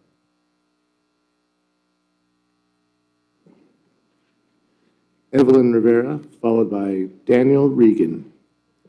Ms. Rivera, before you start, Ms. Rivera, please wait for a second, Ms. Rivera. Thank you. Because this is a quasi-judicial matter, will you please raise your right hand? And do you affirm under penalty of perjury that your testimony today will be true? I do. Thank you. You may proceed. Okay. So please do not allow more drive-throughs in this sensitive area. I believe the sole purpose of the zone change is to increase the value of the property for investors who currently own vacant lots. A major portion of Volcano Heights Urban Center is already zoned for uses that allow drive-through facilities. There is a plethora of drive-through uses adjacent to Volcano Heights Urban Center, directly north at the intersection of Paradise Hills Boulevard and University Boulevard, and nearby along Golf Course Boulevard. At this time, heart disease, diabetes, and liver disease are in the top 10 causes of death in New Mexico. I don't think we need to have a drive-through on every corner. Thank you.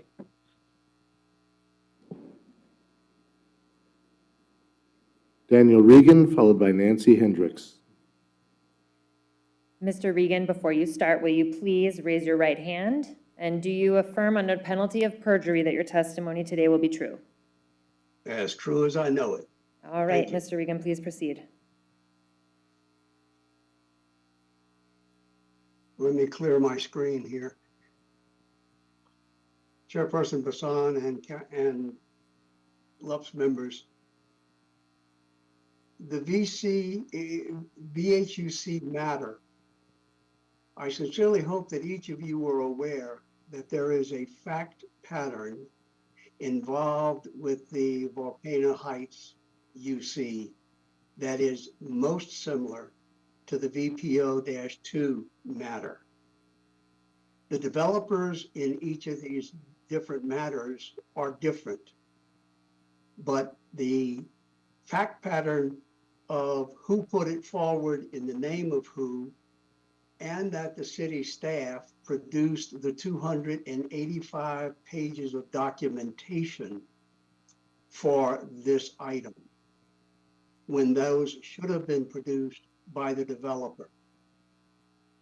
If this is approved, I suspect that there will be a district court filing and could result in the same results as 02412, the VPO2.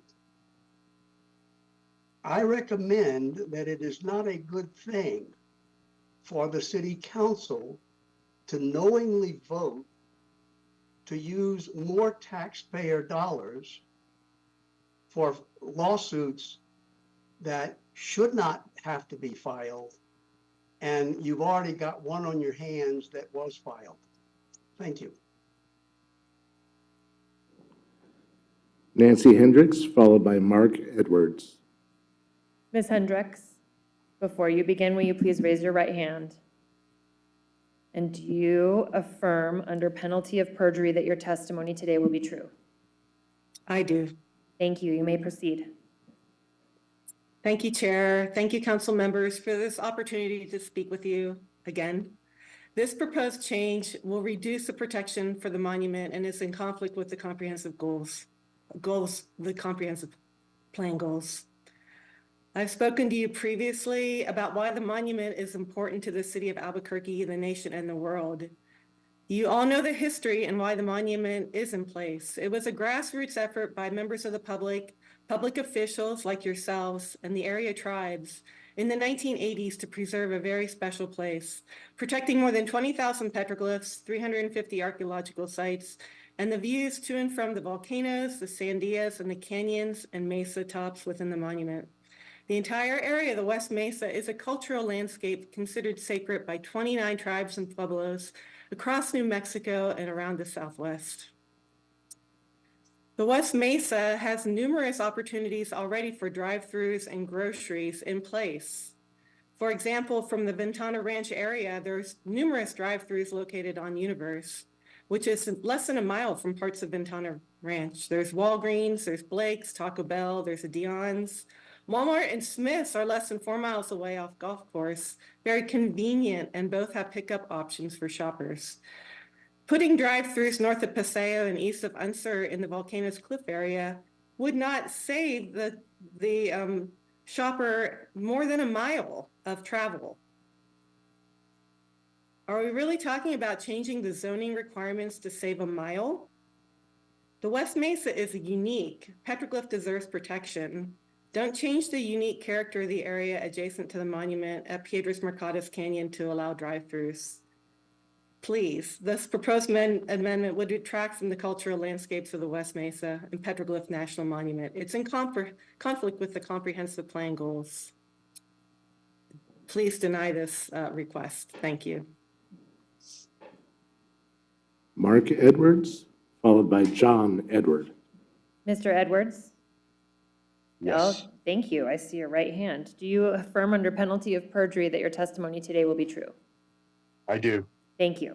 You may proceed. And I apologize, I'm sick, so I'm trying not to, I didn't want to infect anybody by going in, so bear with me if I'm hacking, so I apologize in advance.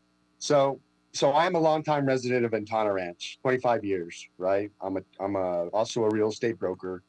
I'm trying to figuring out ways to enhance our community because I've lived here for 25 years, and trying to bring more services to an underserved area. So that's what prompted this whole process. I wasn't aware of,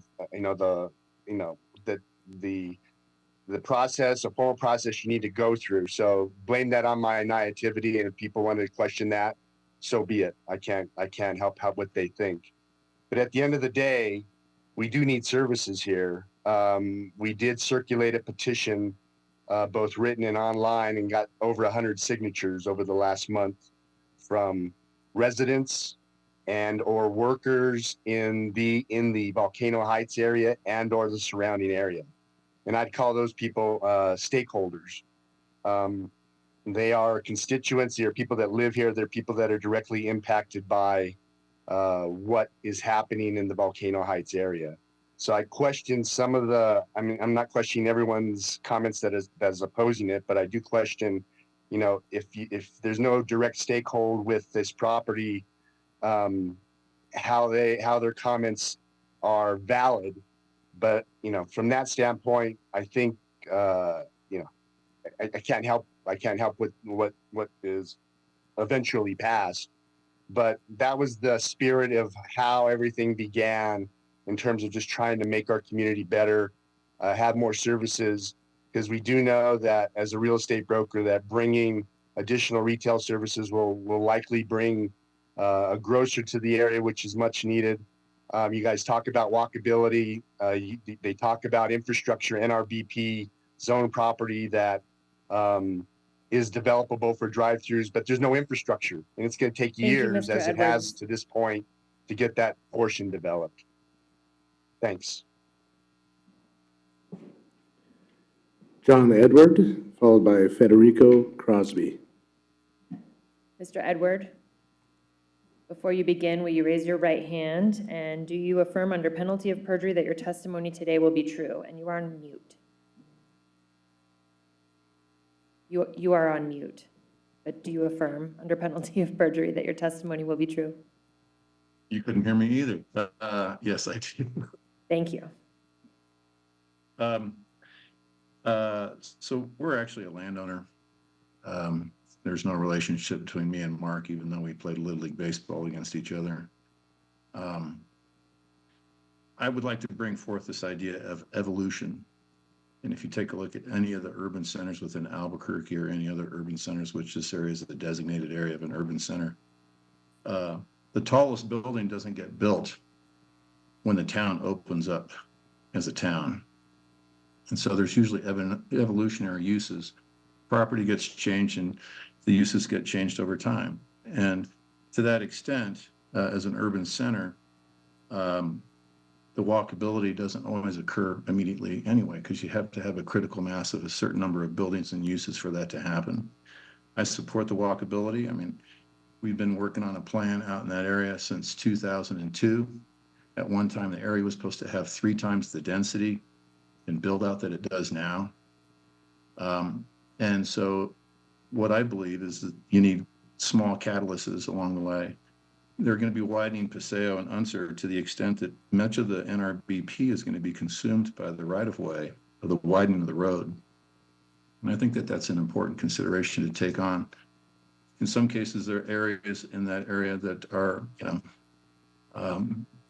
probably a meaningful place for a drive-through to probably go through to stimulate some activity to build out the other infrastructure necessary to support those walkable retail uses that people would like to have. And I think that that's just an important consideration to take when thinking of this. I live in an area where, maybe I don't want a lot of drive-throughs, but I know that they were probably part of the evolution to get my neighborhood to where it is today. And I think that people should think about those things. I'd like people to think about it in those terms, that we are a living community and that we need to evolve over time, and not all uses are forever. Am I done? Thank you, sir. Anyway, thank you very much for your time and consideration, and it's late, and I know you'd probably like to be with your family, so thank you for letting me talk. Federico Crosby has denied multiple promotion attempts, so we're going to move on to Courtney Morgan.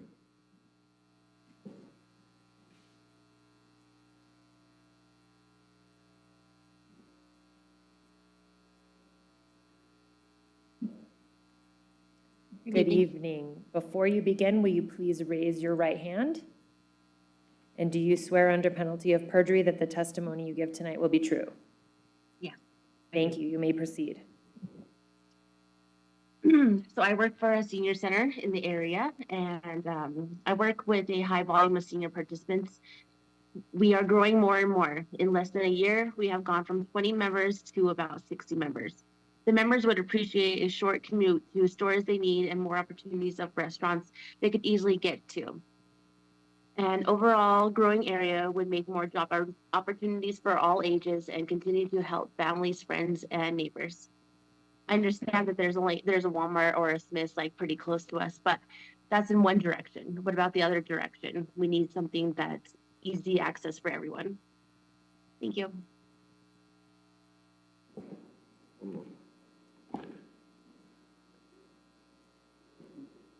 We now move on to Federico Crosby. Hello and good evening, everybody. My name is Federico. Wait, sorry, Mr. Crosby, before you begin, I know we can't see you, so if you can please at least, I don't know, swear that you're holding your right hand up to? And do you also swear under penalty of perjury that the testimony you're going to give tonight will be true? Yes. All right, you may proceed. Okay. I am a community member, and I do live in this Paradise area. I'm also a husband and a father of 2, which I'm raising in this community. I'm also a manager at a community center in this area. I'm also a coach in this volcano area. I do support Section E, proposed bill 02411, which is hopefully allowing the drive-through to be passed. I do believe that it's going to be helpful for my family to have other options, other resources, and other services. I also believe that with our city growing, this will have closer resources for the families in the area and the volcano family in this community. Thank you. Madam Chair, that concludes comment. Thank you. Thank you all for your comments. Counselors, there is no rebuttal by applicant and therefore no cross-examination by anyone who spoke during public comment. So we will move on to portion 5, which is comments from the planning department. Mr. Voss.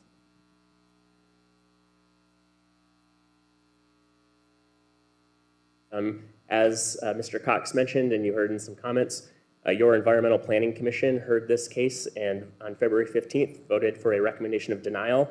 The Planning Department stands behind the recommendation of the EPC in this matter. Thank you, Mr. Voss. So now we will go to council planning staff for a close. Chair, councilors, I have no closing remarks. Okay, counselors, I would like to make a motion for without recommendation. Do I have a second? There's a second from Councilor Champagne. Any questions or comments, counselors? Councilor Rogers? Thank you, Madam Chair. May I just ask them for some, as the newbie, clarification of why we wouldn't want to give a recommendation? Councilor Rogers, I'm going to go ahead and defer to Ms. Ronquillo on that. Councilors, this is at the recommendation of your legal staff that these get sent to council without recommendation for consideration before the full council.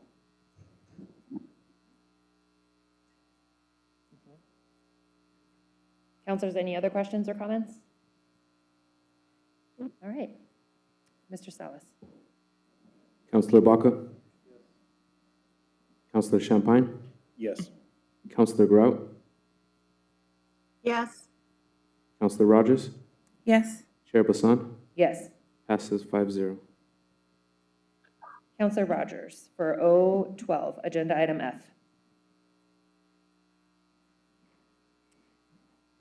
Thank you so much, Madam Chair. Item F, I'm moving on behalf of Councilor Fieberkorn, adopting a small area text amendment to the Integrated Development Ordinance for the Northwest Mesa Escarpment View Protection Overlay Zone, VPO-2, requiring referrals of applications to tribal representatives. Thank you, Councilor. 02412 is a quasi-judicial request, which requires special procedures. As you all just recognized before, this is going to be the same process that we are going to undergo for 012 as we did for the previous bill on 011. Although, just to get ahead of it, there is no rebuttal or cross-examination for this one either. So we're going to go ahead and begin with council planning staff presentation of 5 minutes, testimony of public speakers for 2 minutes, comments from the planning department for up to 5 minutes, and then closing by the council planning staff for up to 5 minutes as well. Mr. Cox.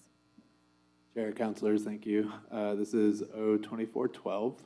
02412 proposes to add Indian nations, tribes, and pueblos and tribal representatives as commenting agencies within any development application that takes place within VPO2. This is in a similar area as the last case and basically surrounds the Petroglyph National Monument and many other places. VPO stands for View Protection Overlay, and this basically protects views of the Sandias, but the concern or the reason why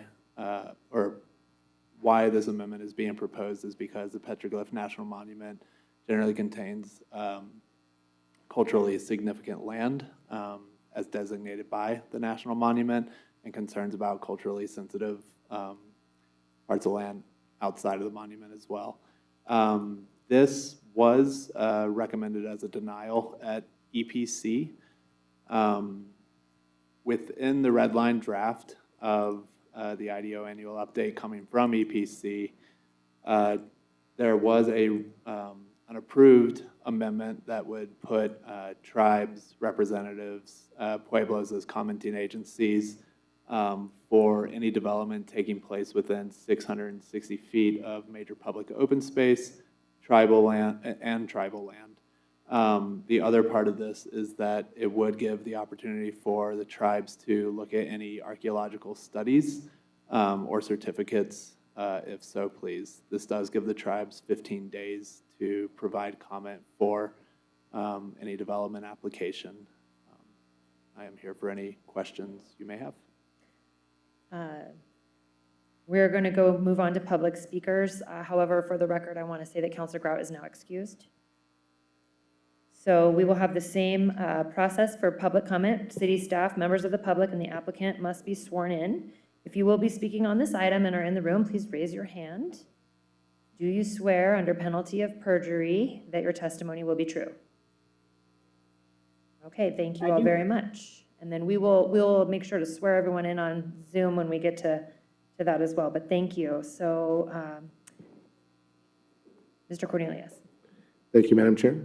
Our first speaker is Jane Beckley, followed by Michael Voorhees.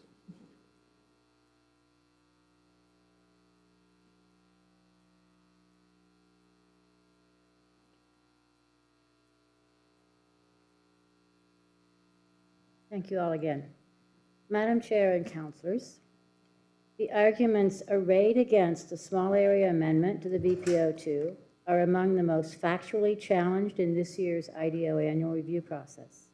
Some examples: it will delay development. No.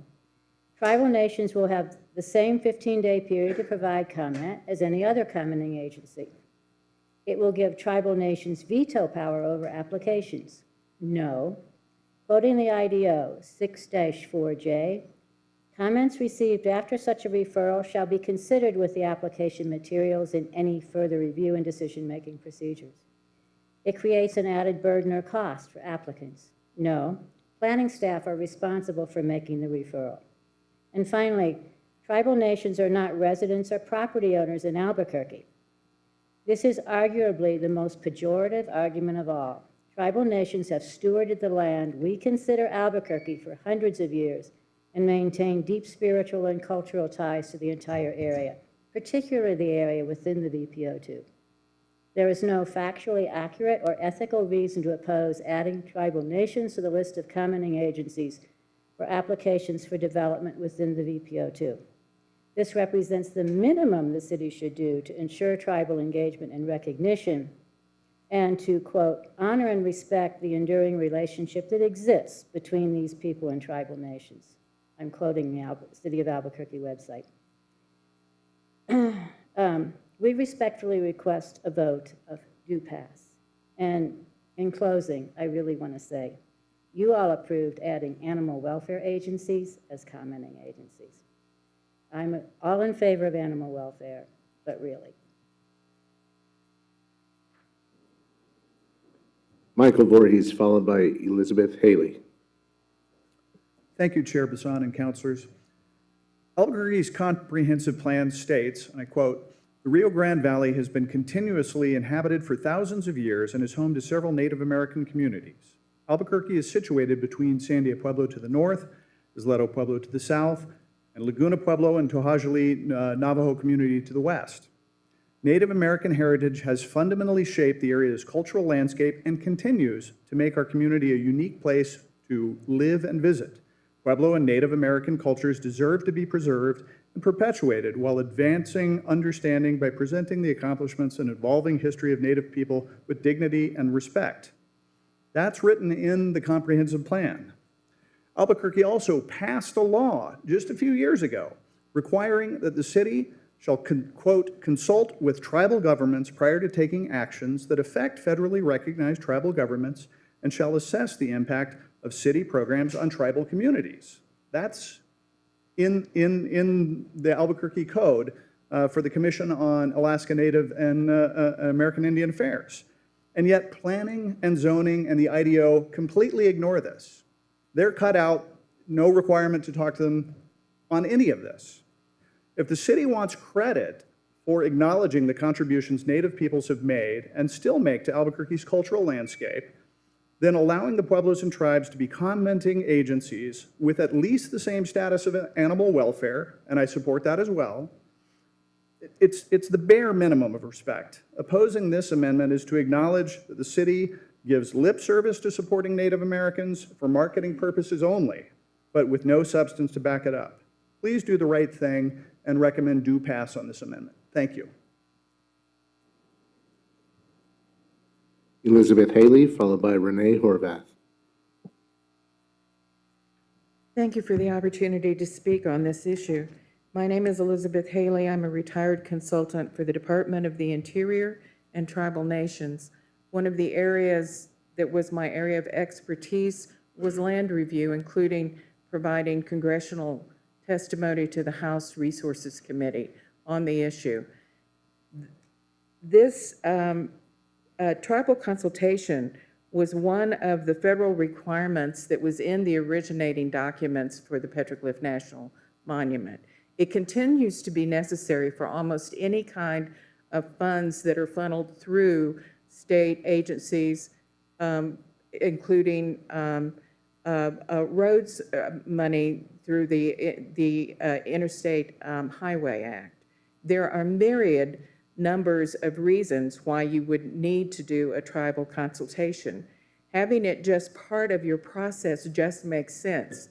And since the Hearth Act was passed, giving tribal nations the opportunity to do land review themselves several years back, many of the tribal historic preservation departments actually probably have better files than the city on the resources, the cultural resources that might affect them, and can quickly and expeditiously give this kind of review. They're part of a network that is coordinated under the Department of the Interior, and I think that there's absolutely no factual reason for not doing this beyond just the statement that the city of Albuquerque still has to adhere to applicable state and federal law. And in fact, the IDO instructs it to do so. Thank you. Renee Horvath, followed by Daniel Regan on Zoom. Good evening again, and thank you for letting us speak to another amendment. And the community really does support tribal engagement, allowing them to provide comments. And these are just comments that a regular agency would provide, like PNM, APS, AMAFCA, is allowing them to do that. Staff does support this. I know that it didn't pass DPC, but it wasn't in a unanimous vote. And so, but people ask me, why not? Why can't they, be allowed to comment on this? And I do remember, because I was involved in helping to make this a national monument in 1980s. And I do remember meeting people from the Pueblos, like Herman Nagoyo from the San Juan Okeowenge Pueblo up north, and Joe Sando from Jemez, and Bill Wiaki from Cochiti, and I do remember Philip Loriano from Sandia Pueblo. They were all very interested, and they did join us on tours and at hearings to express their knowledge and concerns, that to please be sensitive. But I do think it's respectful, since they have a historic connection to this area, and that it be respectful to go ahead and allow them to provide agency comments. So thank you. Dan Regan, followed by Nancy Hendricks. Mr. Reagan, before you begin, will you please raise your right hand, and do you swear under penalty of perjury that your testimony will be true? I do. Thank you. You may proceed. Chairperson Bassan and Lux members, I am Dan Regan, an at-large board member of Nap Heights Neighborhood Association. I am totally in support of the tribes being recognized as valid partners in zoning matters. But I have another issue tonight. All of you have received 2 copies of the district court's judgment regarding VPO-2. The bottom lines of that judgment were, because IDO procedures were grossly not followed and a city councilor acted improperly, the LUPS and council approvals for the VPO-2 were declared null and void, and the matter was remanded by the court for a new public hearing without that councilor's involvement. To my knowledge, that new hearing has never happened, and LUPS's consideration of this matter tonight is not what was ordered by the district court. So, first, I don't know why anything having to do with O-2412 is on the LUPS's agenda for tonight. And if you act on this evening, are you in violation or contempt of the directives of the district court? Second, this district court case took 18+ months from filing to decision. Have any of you found out how much the city's legal costs were for this one court case? Third, do any of you know the dollar value of the council staff hours spent creating this matter's 782 pages of documentation, all of which should have been created by the developer? Is it okay with you that taxpayer dollars funded both the defense and the documentation? None of these questions are rhetorical. If you don't know the answers to the what's the cost questions, how are you going to pass an informed city council budget 12 business days from tonight? Thank you, Thank Mr. you. Regan. I stand for questions. Nancy Hendricks, followed by Peggy Neff. Hello again. Thank you. Do you swear under penalty of perjury that your testimony will be true? I do. Thank you. Thank you. The National Park Service does support this proposed change to the Northwest Mesa Escarpment VPO-2, which would add the tribal nations and representatives as commenting agencies for development proposals within the Northwest Mesa VPO-2. We had previously provided comments and other to the EPC and other city planning groups, and that included the recognition of this indigenous cultural landscape of the West Mesa and Petroglyph National Monument. Significant to the city of Albuquerque, the nation, and the world. We get visitors from all across the world. As part of our federal processes, we regularly notify and engage with 29 pueblos and tribes that have connections to the monument, and they consider this area sacred. In fact, today we met with more than 25 representatives from cultural resource staff and tribal elders from across the region. And I actually found it surprising that none of them knew about this proposed amendment. They were all very interested in learning more about the development around the Northwest Mesa and interested in helping and engaging with the city. But I do have a question about what type of notification occurred to the area tribes and pueblos. Since it's not required right now under the IDO to notify the tribes, I'm not sure how the notification occurred. I've learned from experience that if you only notify the tribal leaders, you are not going to get much feedback. I compare it to notifying the President of the United States about something happening in little old Petroglyph National Monument. He is not going to be interested in that, but if you notify their staff, they will be interested. So I would be very happy to provide information and email addresses to our tribal contacts so you can expand your notification about this issue. Thank you. Peggy Neff, followed by John Edward.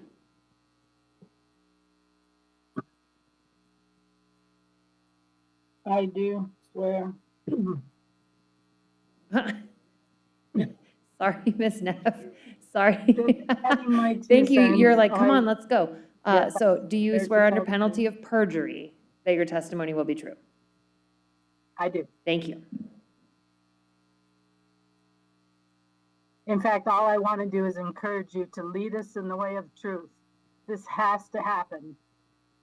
We are the ones to do this, and its time is overdue. Thank you. John Edward.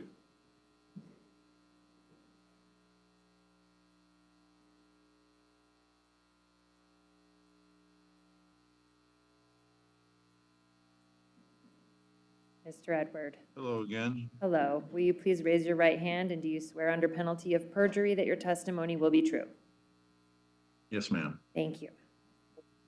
I spoke at the EPC hearing, and one of the things that was brought out in the EPC hearing is that there's already a process by which anybody, including the tribes, can have a voice in these matters.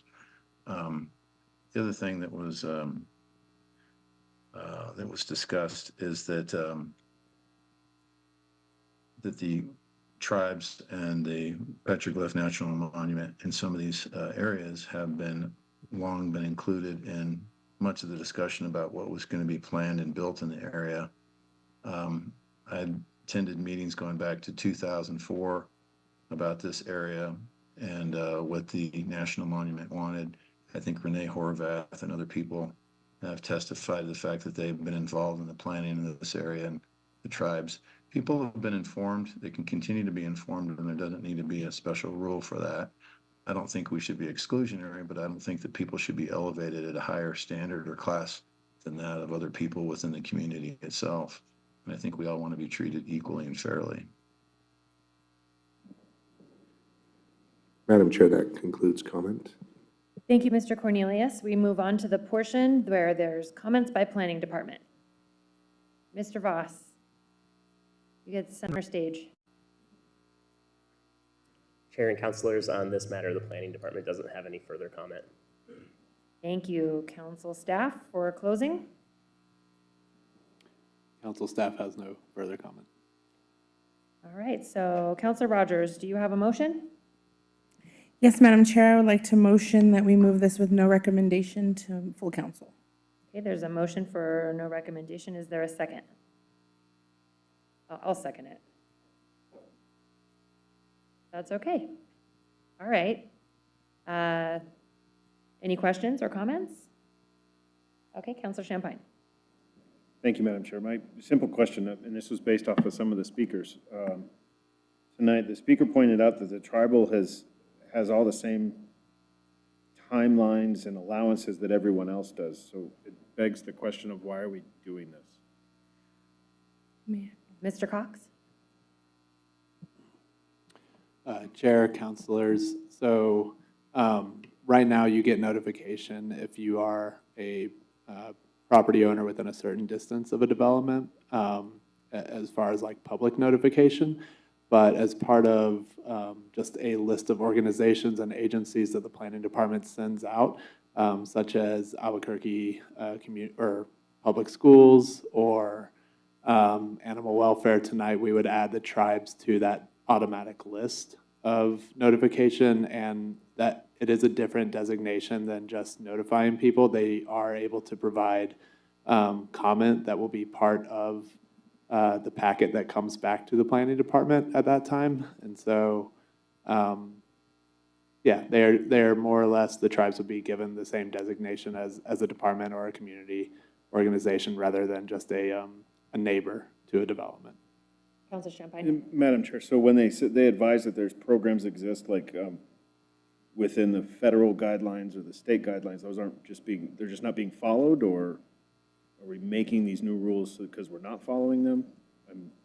Chair, councilors, I am unsure about the state or federal regulations. I don't know if anyone from planning would have that information, or admin.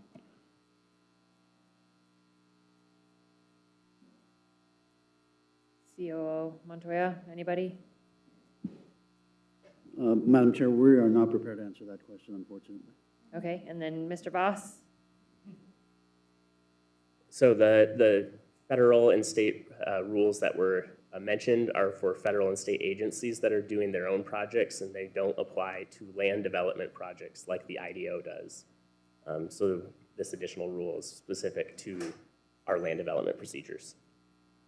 Thank you. Thank you, Counselor Madam Chair. Champagne? Thank you. Counselor Rogers, anything?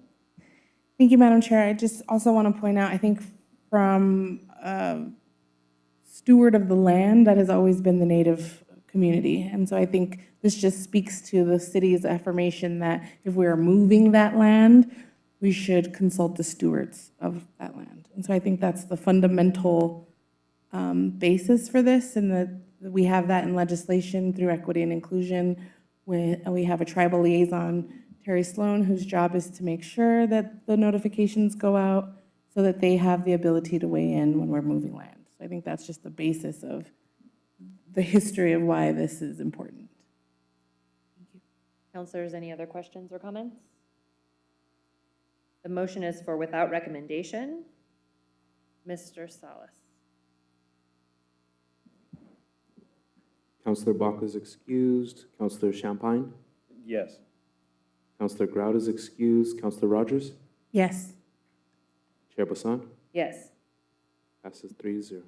017 is for Counselor Baca by request. It's adopting a small area text amendment to the Integrated Development Ordinance to require development standards, including building height step-downs, landscape buffering, building design, and parking reductions for properties located adjacent to the rail trail.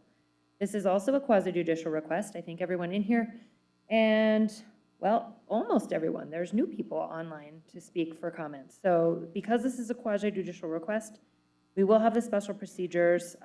There is going to be the 5 minutes from council planning staff, testimony by public speakers. We will have rebuttal by the applicant. Cross-examination will then be an opportunity for those who spoke during public comment, and then we will finish with comments by the planning department and then council. So with that, we will begin with council planning staff. Chair, councilors, thank you. This is 02417. This is regarding the rail trail small mapped area. The area or the line in green shown on this map is the approximate area where the rail trail will be going through. Generally are historic parts of town. This proposed small map area amendment brings in some design regulations. Starting with the applicability is that these regulations would apply to development or redevelopment on lots adjacent to the rail trail. As far as access and connectivity, this would require developments along the rail trail to have a pedestrian connectivity to the rail trail as approved by the Parks and Rec Department. Landscaping outside of industrial uses and single-family residential, you would have to have a 5-foot wide landscaping buffer with trees and shrubs as approximately shown by the graphic on the screen. For industrial development, you would have to have a 15-foot wide buffer. For walls and fences, generally, other than industrial development, it's going to go back towards just our standard fencing for the base district that you are within. For industrial development, you cannot have chain link fencing, at least not visible from the rail trail, but you can have it temporarily for security during construction or other temporary times. The building height step down outside, except for areas that are within the downtown center, Main Street or premium transit, there is a building height step down requirement. And as shown by this graphic, basically within the first 20 feet, step back from the rail trail, you would not be able to go over 48 feet in height. After that 20 feet, it just allows what the base zoning district height or any other overlay allows within that district. So just to give y'all a visual representation of what the downtown center, Main Street, and premium transit areas kind of take out of the rail trail. These buffers that are shown within the blue circles and pink are those areas where the building height step down would not be applicable. As far as the building design, any facade facing the rail trail shall meet the standard building design requirements found in subsection 14, 16, 5, 11, E2, A3. Also, at least 50% of the outdoor seating and gathering areas required by the subsection shall be located adjacent to the rail trail. As far as parking, there is a minimum number of off-street parking spaces required, but it may be reduced by 10% if the proposed development is located within 330 feet in any direction of any city park or trail. I stand for any questions or clarifications you may have. Thank you very much. We're going to move on to public comment. Because it's quasi-judicial, for those of you in the room that are going to speak on the matter, will you please raise your right hand? Do you swear under penalty of perjury that your testimony will be true? Okay, thank you. Mr. Cornelius. Thank you, Madam Chair. First is Loreto Naranjo Lopez, followed by Renee Horvath. Good evening, Chair and members of the committee. The Housing, Neighborhood, and Economic Development 2022 Comprehensive Plan on page 16 states higher rents, lower vacancies, and increasing demand for new real estate development characterize office, industrial, retail, and multifamily rental markets since 2002 and suggest that while the real estate market in the pocket is growing, these conditions have not improved local residents' economic prospects. These pressures will only intensify as there are many new development projects in the pipeline that it will impact the local real estate market, drive demand upward, and potentially place increasing cost pressures on low-income households and low-income and local businesses. While these new developments are exciting for Albuquerque residents, they may create in-hospital economic conditions that produce neighborhood displacement of residents and small businesses and overall gentrification. These projects include but are not limited to rail trail and greater downtown urban trail projects, rail yards redevelopment, proposed stadium, and for the New Mexico United Professional Soccer Team. We are respectfully asking that the MRA work with the historic neighborhoods to provide in this ordinance protection and benefit of the historic downtown neighborhoods, the neighborhoods where Albuquerque began. So we ask that you provide these, make sure that we are protected, and we have made a recommendation in our letter that was just submitted on May 13th. I thank you for this opportunity to speak. Renee Horvath, followed by Crystal Garcia.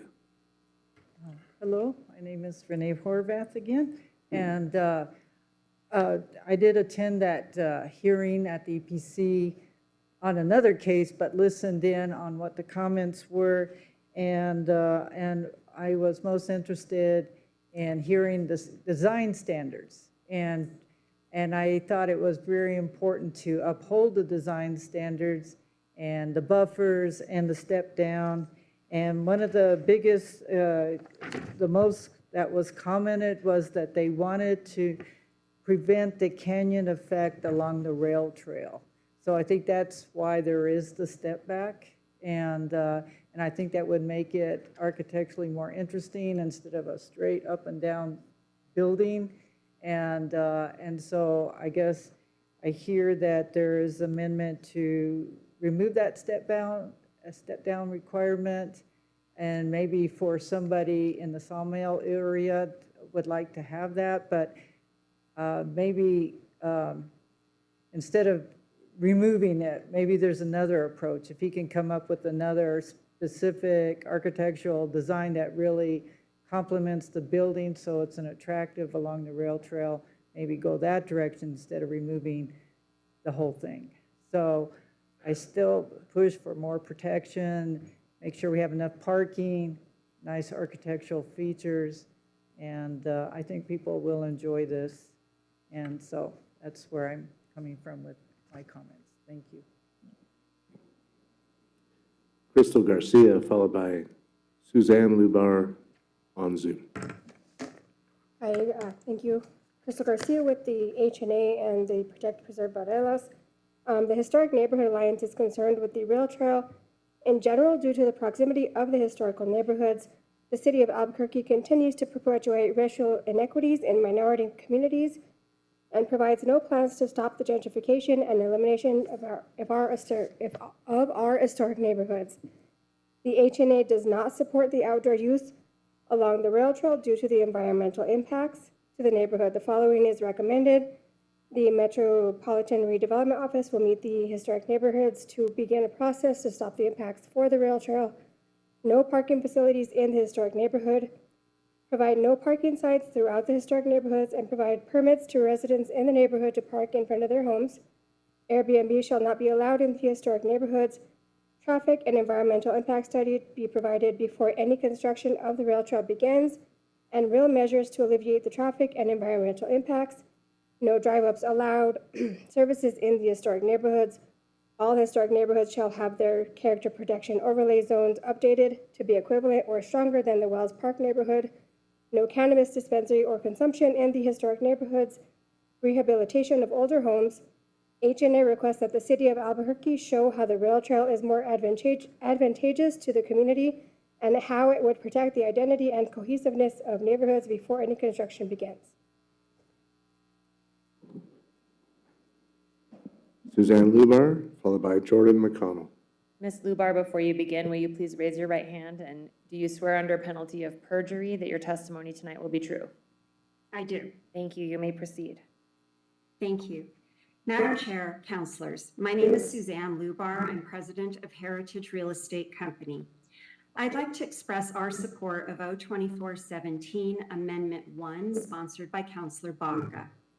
The proposed rail trail changes to the IDO are particularly challenging specifically for corner lots, where the property may have two entrances, one from each street. On corner lots, there's already an existing requirement that the building be set back far enough to achieve the clear sight triangle. In the Sawmill District, there are additional setback and step-down requirements that have to be met due to the character protection overlay for that area. With the proposed changes to the IDO, there would essentially now be 3 sets of step-back and step-down requirements for these corner lots. All of these requirements limit the area of the lot upon which the property owner can build, making some of these corner lots essentially undevelopable. This third layer of restrictions along the rail trail, particularly for corner lots, may have the unintended consequence of disincentivizing redevelopment in a metropolitan redevelopment area.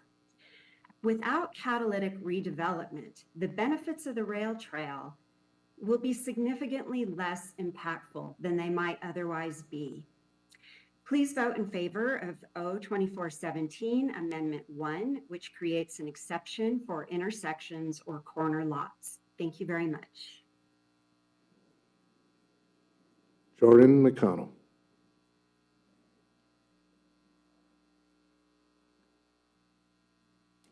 Good evening. Thank you very much. Do you swear under penalty of perjury tonight that your testimony will be true?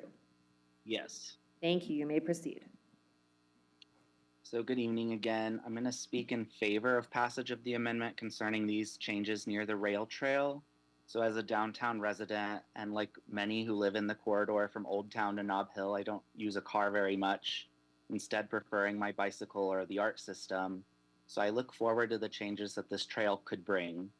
Rail trails and paths of a similar type in cities in both North America, Europe, and Japan have helped spur new growth, healthy development, and helped create more options for active transit. Given the rail trail's connections to both the Rail Runner and ART and to the existing bike network, it's uniquely positioned to help facilitate these changes that will bring more vibrancy to the downtown area neighborhoods, particularly our historic neighborhoods that are often stymied by a lack of investment like Wells Park and need vitality, or neighborhoods that are being left to stagnate or even gentrify due to a profound lack of new housing construction. Landscaping and design guidelines will ensure a pleasant experience for trail users and are not too burdensome, and will also help link our neighborhoods better together.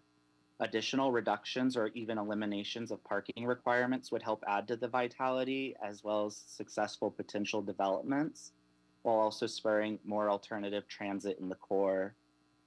The amendment helps take steps in removing barriers toward new development and can help improve our neighborhoods and city as a whole, attracting new residents to our part of the city, particularly the amendment concerning corner buildings, which I hope will be passed.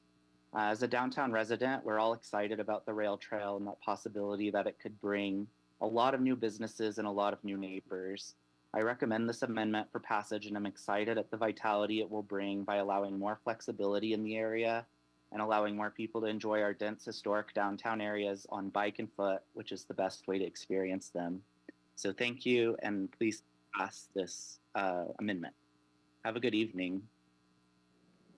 Madam Chair, that concludes public comment. Thank you. Counselors, we're going to move on to the rebuttal by applicant. Ms. Schultz is here.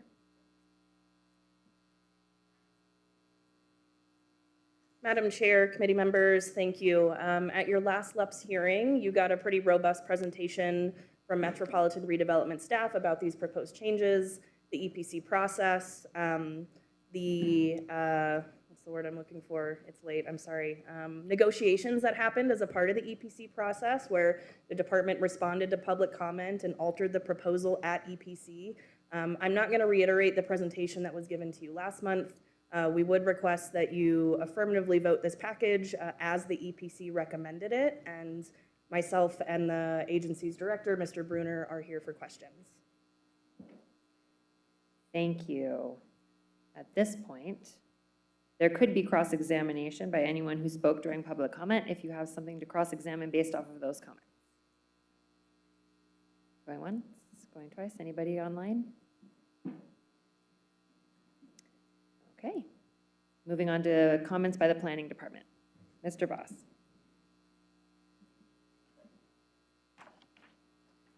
Chair and councilors, the planning department stands behind the recommendation of your EPC on this matter for approval. Thank you. And to council staff for close. There is no close in addition to what was already said from council staff. I'm getting the head shake. Councilors, Councilor Baca, do you have a motion? Madam Chair, yes, I move do pass with no recommendation. It's one or the other, Councilor. Is it with do pass or without recommendation? Without recommendation. Okay, so there's a motion for without recommendation. Is there a second? Second from Councilor Champagne. Councilors, any additional comments or questions? Mr. Salas. Do we do the? No, that, I was told that that's going to wait for because this now without a recommendation, we're not going to go ahead and do any amendments on that. We'll save those for full council. Councilor Baca? Yes. Councilor Champagne? Yes. Councilor Grout is excused. Councilor Rogers? Yes. Chair Bassan? Yes. Passes 4-0. Well, it was a pleasure to do this twice. I can't wait to do it a third time at full council. Thank you all for being here. With no further business, this meeting is adjourned.